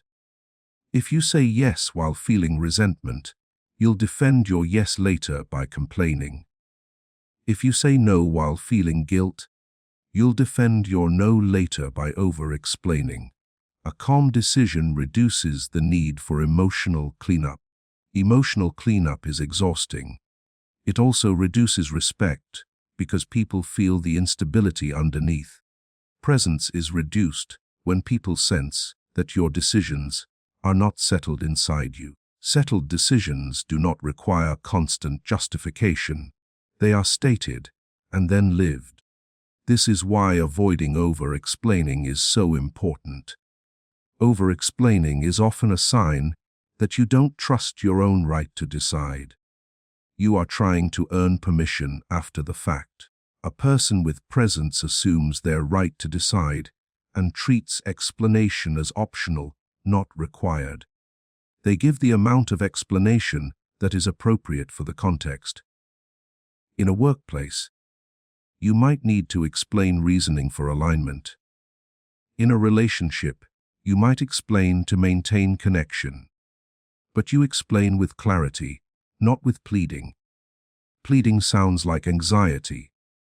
It sounds like you're trying to preempt rejection. People respect those who can accept rejection without collapsing. Accepting rejection does not mean enjoying it. It means you don't bargain with reality. If someone doesn't like your boundary, you don't panic.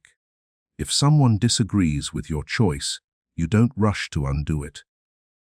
If someone withdraws approval, you don't chase. Chasing approval is one of the clearest ways to lose respect. People can feel when they are being chased, even if it's subtle. It creates a social imbalance. Presence is balanced. Balance does not mean emotionally flat. It means you are not leaning too hard into others for emotional security. This balance also affects how you handle compliments and criticism. If you absorb compliments too intensely, you can appear approval dependent. If you fight criticism too intensely, you can appear ego dependent. A person with presence can receive both with moderation. They can say, "Thank you," without excessive humility. They can consider criticism without immediate defensiveness. They can ask a clarifying question if needed. They can keep their tone steady. The steadiness communicates that feedback does not control their identity. That is a deep form of self-respect. Self-respect is not arrogance. It is the ability to remain intact while interacting. People respect intact people. They may not always agree with them. They may not always like them. But they treat them with more care. This care often shows up in small ways: fewer casual insults, fewer interruptions, less testing, more direct conversation. Testing is a constant undercurrent in social life. Even friendly people test. They test whether you will tolerate a late cancellation. They test whether you will accept being spoken to abruptly. They test whether you will accept their joking disrespect. They test whether you will accept their demands. Often it is not conscious. It is just social behavior. Your job is not to become paranoid about testing. Your job is to be consistent in how you answer it. If your answer is inconsistent, testing increases. If your answer is calm and consistent, testing decreases. This is one of the long-term effects of controlled presence. The more you live in controlled presence, the less you have to assert it verbally. Your reputation begins to do the work. Reputation is not created by what you say about yourself. It is created by what others experience repeatedly. If people repeatedly experience you as calm, they describe you as calm. If they repeatedly experience you as fair, they describe you as fair. If they repeatedly experience you as reactive, they describe you as reactive.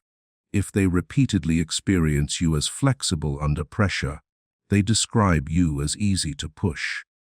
Descriptions travel. Not always through gossip, sometimes through simple expectation. Someone meets you and is already prepared to treat you a certain way because of how you have been framed. That is why presence is not only about how you handle direct interactions, but also about how you handle yourself when nobody is paying attention.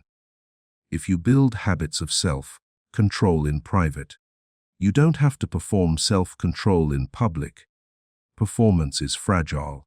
Habits are durable. Durable behavior is what earns long-term respect. A key part of durable behavior is managing your own emotional exposure, not hiding emotions completely, not pretending you don't feel, but understanding that not every feeling needs an immediate outlet. Immediate outlet is often what causes social damage.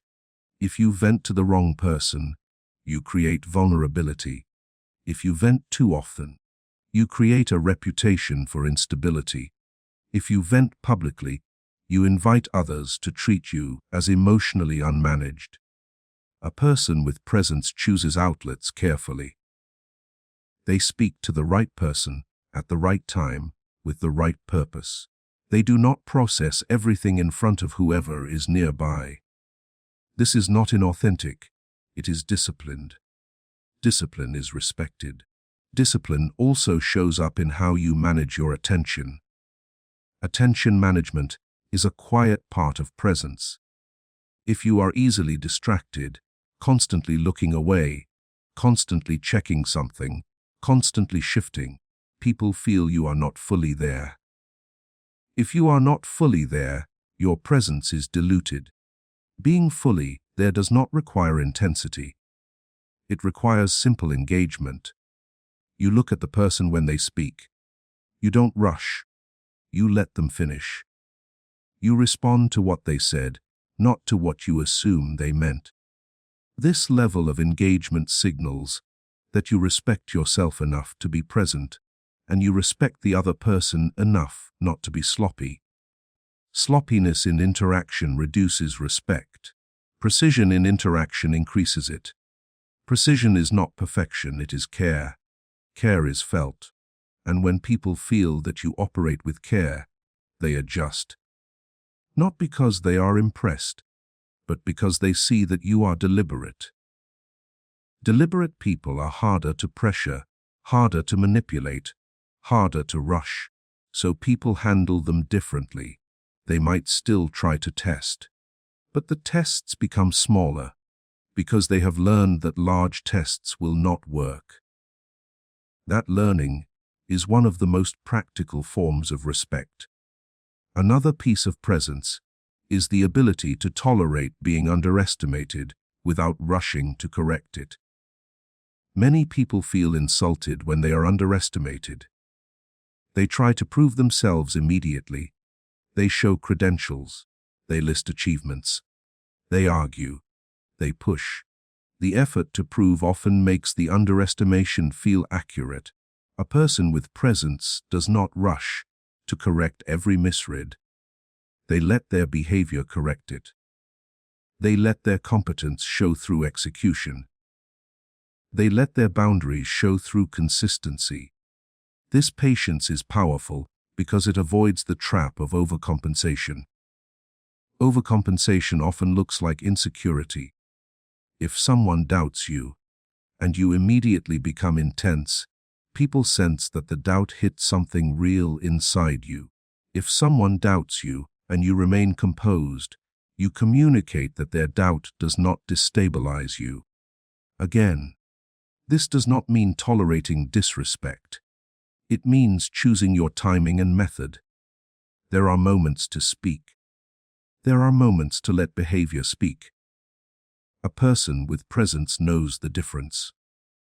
They don't rush to win the moment. They play for the long term. The long term is where respect actually lives. In the long term, people don't remember who talked the most. They remember who was consistent. They remember who handled pressure without making it everyone's problem. They remember who could disagree without creating chaos. They remember who followed through. They remember who stayed stable. Stable people become anchors in social environments, not romanticized anchors, practical anchors. People consult them. People trust their reactions. People take their words seriously. Not because they demand it, but because they have taught others, through repeated behavior, that their presence is reliable. And reliability is the main ingredient. If you want people to respect your presence, you have to become reliable in how you carry yourself. Reliable does not mean predictable in opinions. You can be surprising intellectually. It means predictable in temperament. predictable in ethics, predictable in boundaries, predictable in how you handle tension. When people can predict that you will handle tension without escalation, they respect you. When people can predict that you will not tolerate disrespect, but also won't become chaotic, they respect you. When people can predict that you will speak clearly and stop, they respect you. This respect is rarely spoken aloud. It is felt in behavior. People listen. People adjust. People stop trying certain things. People start bringing you more serious conversation. This is how you know your presence is changing. Not because anyone tells you, but because the environment responds differently. And that response is not a one-time event. It is a gradual shift. It happens as your patterns become visible. It happens as your emotional control becomes expected. It happens as your calm communication becomes normal. It happens as your internal discipline shows up in small ways, day after day, and over time, those small ways become your presence. As those patterns settle, something important starts to happen in the background. You stop thinking of presence as something you turn on. It becomes closer to how you operate by default. And the social effect of that is that people stop trying to read you as a problem they might have to manage. Many people underestimate how much respect is influenced by the mental workload you create for others. If interacting with you requires constant interpretation, people become impatient. If interacting with you requires constant emotional adjustment, people become cautious. If interacting with you requires constant reassurance, people become tired. These are not moral judgments. They are normal human reactions to friction. A controlled presence lowers that friction. It is not silent because it is afraid to speak. It is quiet because it does not need to add unnecessary material to be understood. It is not calm because it is trying to look calm. It is calm because it is not running multiple hidden agendas in the same conversation. Hidden agendas create instability. One agenda might be to communicate information. Another agenda might be to get approval. Another might be to avoid conflict. Another might be to prove competence. When multiple agendas are running, your voice and body begin to show it. You speak too quickly, then you correct yourself.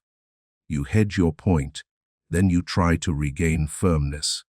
You offer an opinion, then you soften it. You try to be agreeable, then you resent it later. People can't always explain what they sense, but they feel the instability. Presence becomes stronger when you simplify your agenda. When you speak, you are either informing, asking, refusing, agreeing, correcting, or closing the interaction. You are not doing all of them at once. This is why speaking less but more intentionally works. It forces your agenda to become clearer. It also changes how you handle questions. Questions are not neutral in social life. Some questions are genuine. Some are tests. Some are pressure disguised as curiosity. Some are attempts to get you to justify yourself. A person with weaker presence answers every question, as if it deserves a full explanation. A person with stronger presence notices what the question is doing. They may still answer, but they answer with proportion. If the question is respectful and practical, they provide a practical answer. If the question is intrusive, they redirect or decline.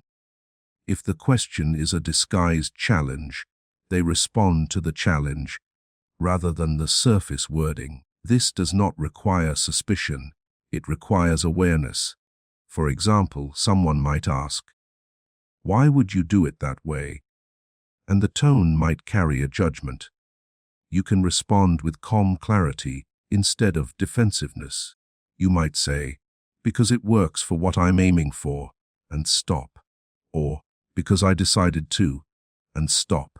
Or, if the context requires it, you give a brief rationale and stop. Stopping is what prevents you from being dragged into a debate you didn't choose. Debates are often framed as rational, but many are emotional contests for status. If you accept every debate, you communicate that your position is always up for negotiation. There is a difference between being open-minded and being easily pulled. Presence includes the ability to decide when something is worth discussing and when it is not. This becomes especially important with people who test boundaries unconsciously. Some people test with teasing. Some test with tone. Some test with small acts of disregard, like chronic lateness, last-minute requests, or ignoring what you said and pushing ahead anyway. These behaviors often continue not because the person is cruel, but because there is no consistent consequence. Consequence does not mean punishment. It means a predictable change in access or cooperation. If someone is repeatedly late, the consequence might be that you begin without them. If someone repeatedly speaks over you, the consequence might be that you interrupt once calmly and reclaim the floor, or that you stop contributing as much in that setting and shift your value elsewhere. If someone repeatedly makes disrespectful jokes, the consequence might be that you stop rewarding it with laughter and you become less available. The common element is that you do something consistent without needing to escalate. Escalation is often where respect is lost. If you ignore a pattern for weeks and then explode, you look unstable. If you address a pattern calmly early, you look clear. Clarity is respected because it feels fair. People understand the terms. Many people avoid early clarity because they want to be seen as relaxed. But relaxed is not the same as undefined. Undefined people get shaped by whoever is most willing to apply pressure. Presence is the ability to remain defined without becoming harsh. Harshness is often a cover for fear. Fear of being dismissed. Fear of being ignored. Fear of being disrespected. Harshness tries to make fear disappear by intimidating the environment. It rarely works long-term. It creates compliance and resentment, not respect. Respect comes from the sense that you can't be easily moved, but you also don't need to move others unnecessarily.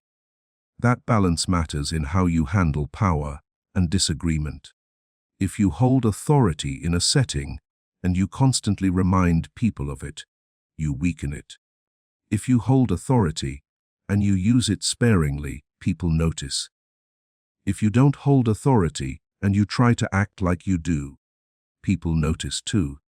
Presence is not pretending to have more status than you have. It is operating with self-respect at the status you currently occupy. This is why even small behaviors like punctuality, follow through, and clean communication shape respect. They are signals of self-discipline. Self-discipline is not impressive because it is hard. It is impressive because it is rare in social behavior. Many people are driven by impulse, mood, or avoidance. When you are not, you stand out quietly. Follow through is one of the most direct ways to build respect over time.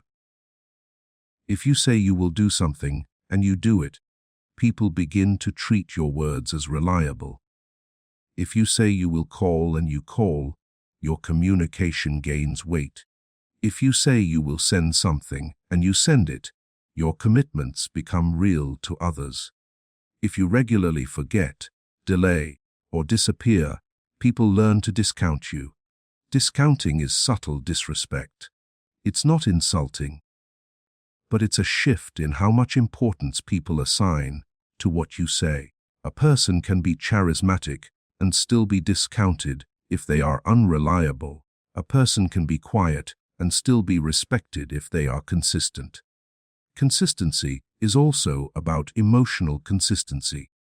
It does not mean you never change your mind. It means the way you change your mind is stable. Some people change their mind impulsively and then defend it emotionally. Others change their mind after thought, then state the change plainly, without drama. A simple, "I thought about it, and I'm going to do it differently," can be a strong display of presence if it's delivered calmly and not accompanied by excessive justification. It shows that you are thinking, not reacting. This is a general rule. Thinking reads as authority. Reacting reads as vulnerability. Reaction can still be appropriate sometimes. If someone is in danger, you respond quickly. If a line is crossed severely, you act. But most social disrespect is not severe. It is small and cumulative. It requires steady correction, not emotional spikes. Another area where presence is lost is in the need to be understood immediately. Some people panic when they feel misunderstood. They begin explaining from different angles, adding more and more words. The intention is good. They want clarity, but the effect is often the opposite. They create confusion, and they create an impression of insecurity. A person with presence is willing to be misunderstood for a moment. They might restate a point once, in a simpler way, and then stop. They might ask a question to check what the other person heard. They might say, "That's not what I mean," and clarify briefly, but they don't spiral. Spiraling is what people remember. Not because they are judging you, but because it changes the emotional shape of the interaction. Spiraling makes others feel like they must stabilize you. The moment people feel they must stabilize you, the dynamic shifts. They may still like you, but they begin to see you as less solid. A solid presence is one where other people do not feel responsible for your emotional state. This also affects how you apologize. Apologies are necessary sometimes. A clean apology builds respect when it is deserved and complete. A weak apology damages respect when it is constant, unnecessary, or used as a social habit. If you apologize for taking up space, you teach people you don't feel entitled to space. If you apologize for asking a normal question, you teach people your needs are an inconvenience. If you apologize for someone else's behavior, you teach people you will carry responsibility that isn't yours. A person with presence apologizes when they did something wrong, not when they feel nervous. They say it plainly, they fix what they can, and they move forward. They don't apologize as a way to buy safety. Buying safety with apology creates a social identity of someone who can be pushed into self-blame. It also attracts the wrong kind of pressure. Boundaries are tested most by people who are used to others collapsing. If you are consistently self-blaming, consistently over-accommodating, consistently trying to keep everything smooth, you become a target for those pressures. This doesn't require anyone to be malicious. It's simply what happens when your behavior suggests you'll absorb more than your share. Presence changes that. Presence makes it clear, without hostility, that you will not absorb what is not yours. One way this shows up is how you handle conflict in real time. A common pattern in unstable conflict is rapid escalation. Someone says something sharp. The other person responds sharper. Both begin to assign motives. Both begin to bring up old issues. Both begin to speak over each other. The conversation becomes less about the present and more about emotional discharge. A person with presence refuses that pattern. They keep the conversation narrow. They keep it in the present. They use fewer words. They avoid absolute language that inflames, like always and never, unless it's factually accurate. They name what is happening without moralizing it. They might say, "This is getting heated," without accusing the other person of being irrational. They might say, "I'm not going to argue," without acting superior. They might say, "I'm willing to talk, but not like this," and then actually stop if needed. The ability to stop is crucial. If you set a limit, and then you keep going anyway, you teach people your limits are not real. If you set a limit, and you follow through, even quietly, you teach people your limits matter. This is boundary, setting through behavior, not conflict.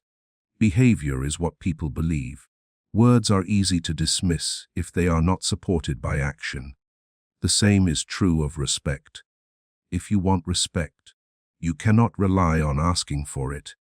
You rely on building a behavioral record that makes disrespect inconvenient. When people know that disrespect leads to less access, less cooperation, and less engagement, while respectful behavior leads to calm interaction, they adapt. Most people want interactions to be smooth. They will choose the path of least resistance. If your presence makes respectful interaction the least resistance, you will receive more respect. This doesn't require you to be intimidating. It requires you to be consistent.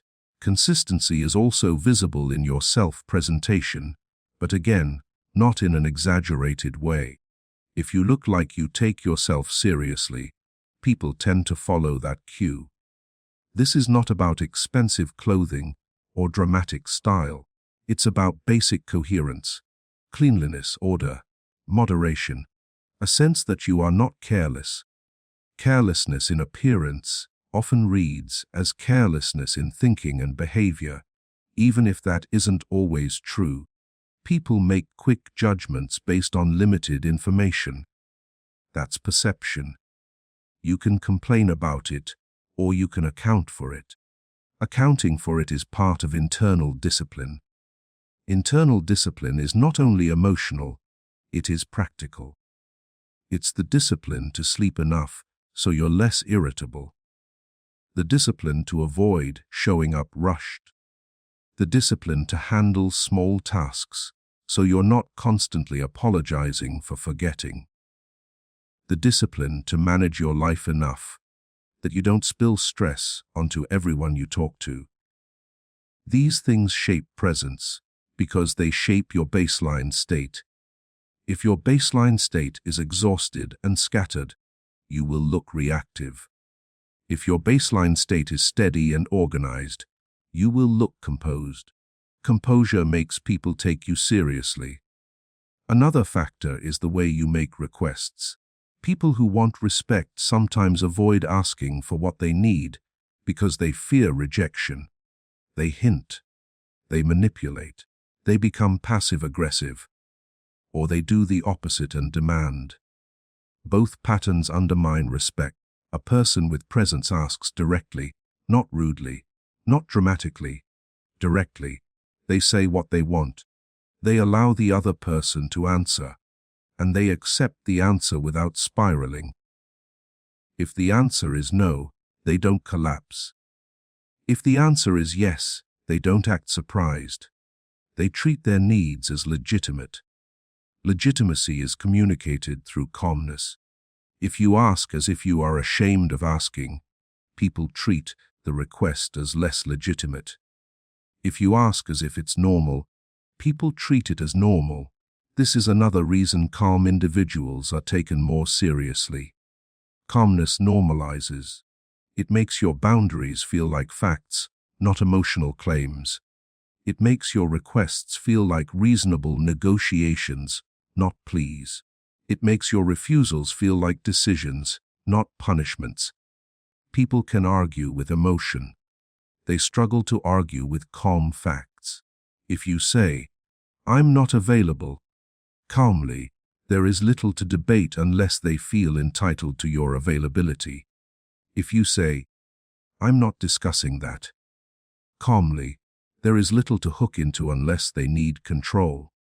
Calmness removes hooks. Many social games rely on hooks. A hook is anything that pulls you into overreaction, over-explanation, or emotional display.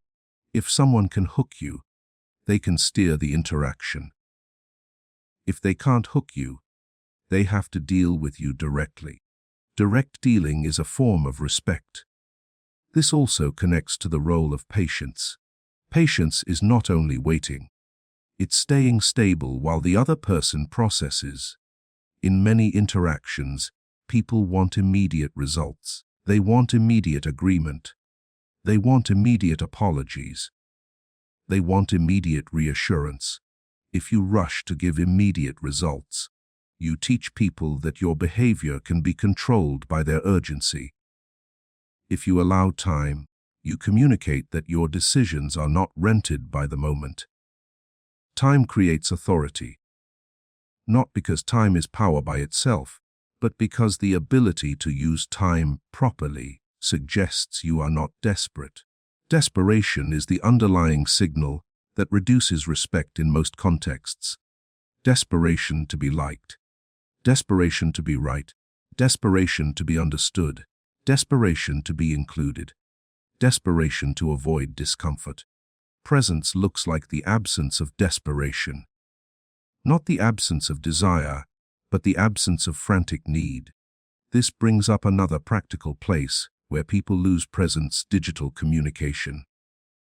Texting, messaging, email, and social media have created a new arena for respect dynamics. If you reply instantly to everything, you may look available on demand. If you send long emotional messages, you may look unmanaged.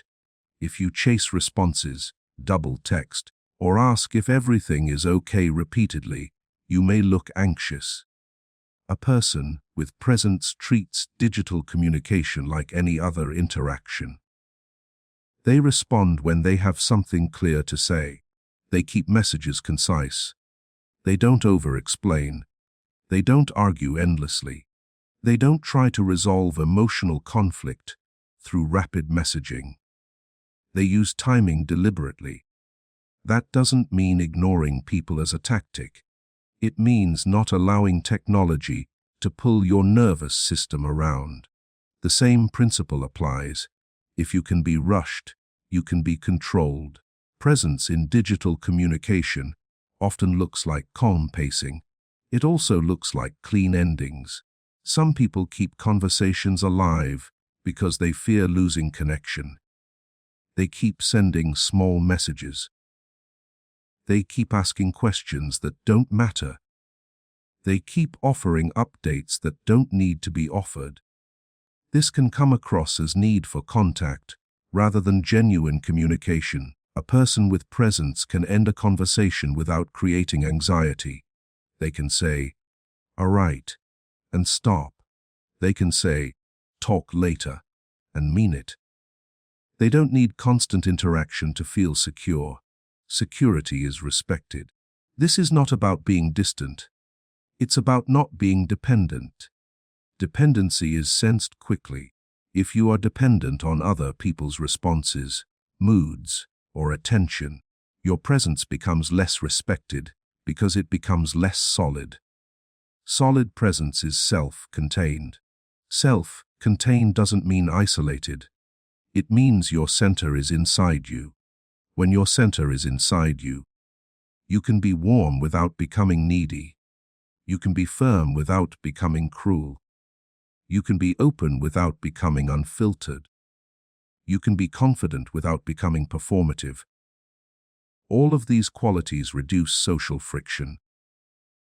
And when you reduce social friction consistently, people treat you with a different kind of seriousness. Seriousness is not the same as stiffness.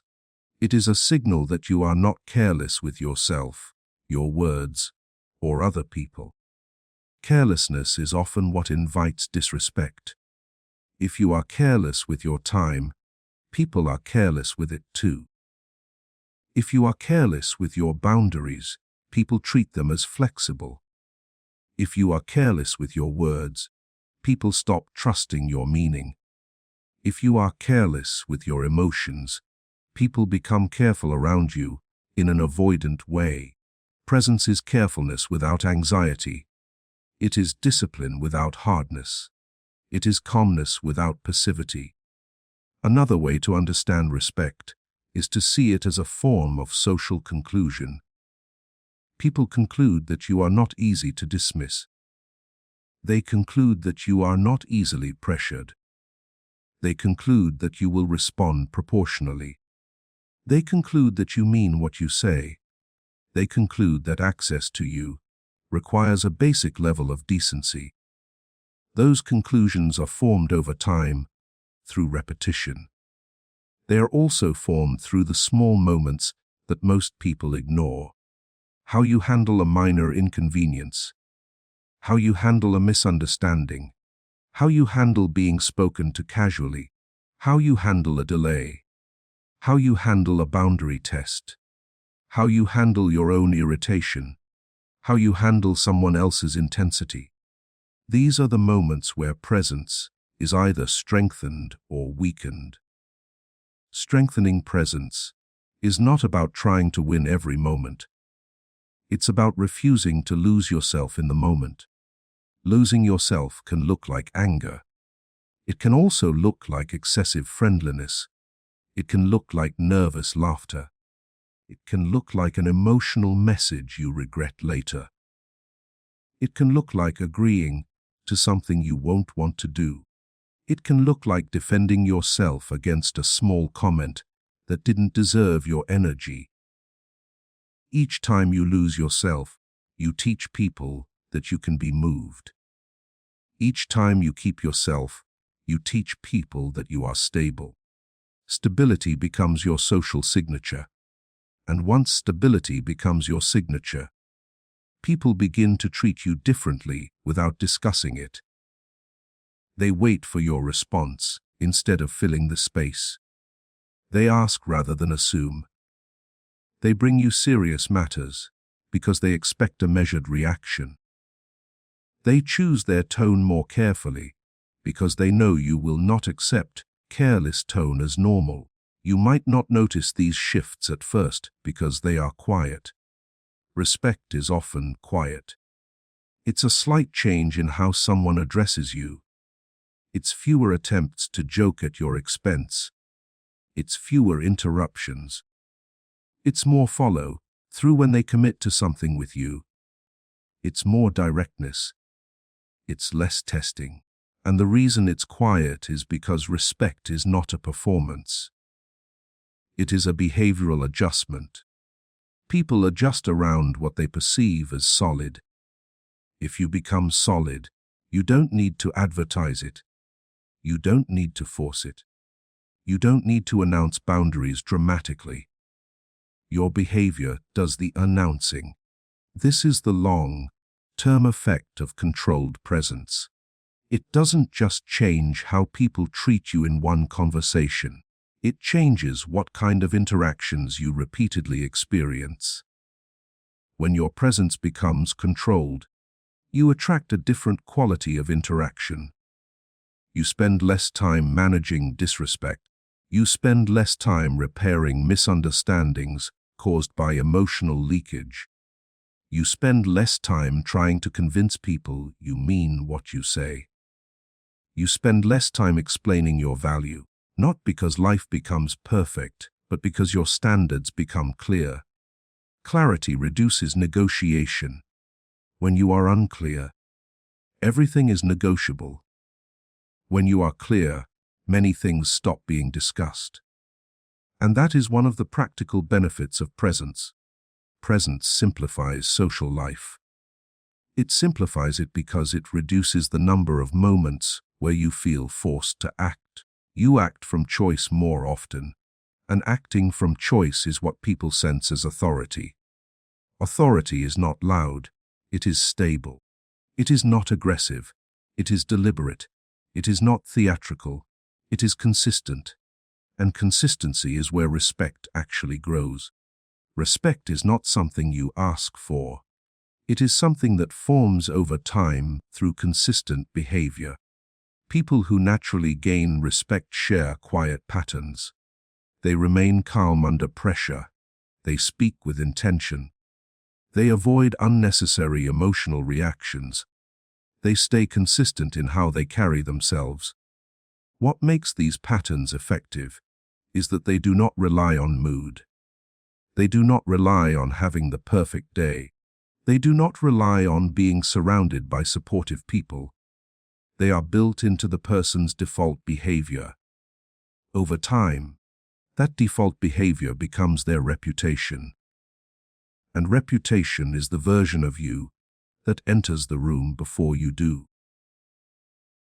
Not because people are obsessing over you, but because they've already learned what it feels like to deal with you. They've learned whether you are stable. They've learned whether you are direct. They've learned whether you can handle tension without escalation. They've learned whether your boundaries are real. They've learned whether you are reliable. Those lessons shape how they respond to you. They respond with more care. They respond with fewer games. They respond with more seriousness, not through force, but through perception. And perception is not changed by speeches. It is changed by repetition. It changes when you repeatedly choose to pause instead of react. It changes when you repeatedly choose to speak clearly instead of filling space. It changes when you repeatedly choose to hold a boundary without anger. It changes when you repeatedly choose to keep your emotional life contained enough to remain functional. It changes when you repeatedly show that your words predict your actions. That is how respect grows. Slowly, then reliably. The next time you enter a space, notice how you are responding internally. Because presence is not built in a single moment. It is built through repeated behavior that teaches others how to respond to you. And over time, that becomes respect.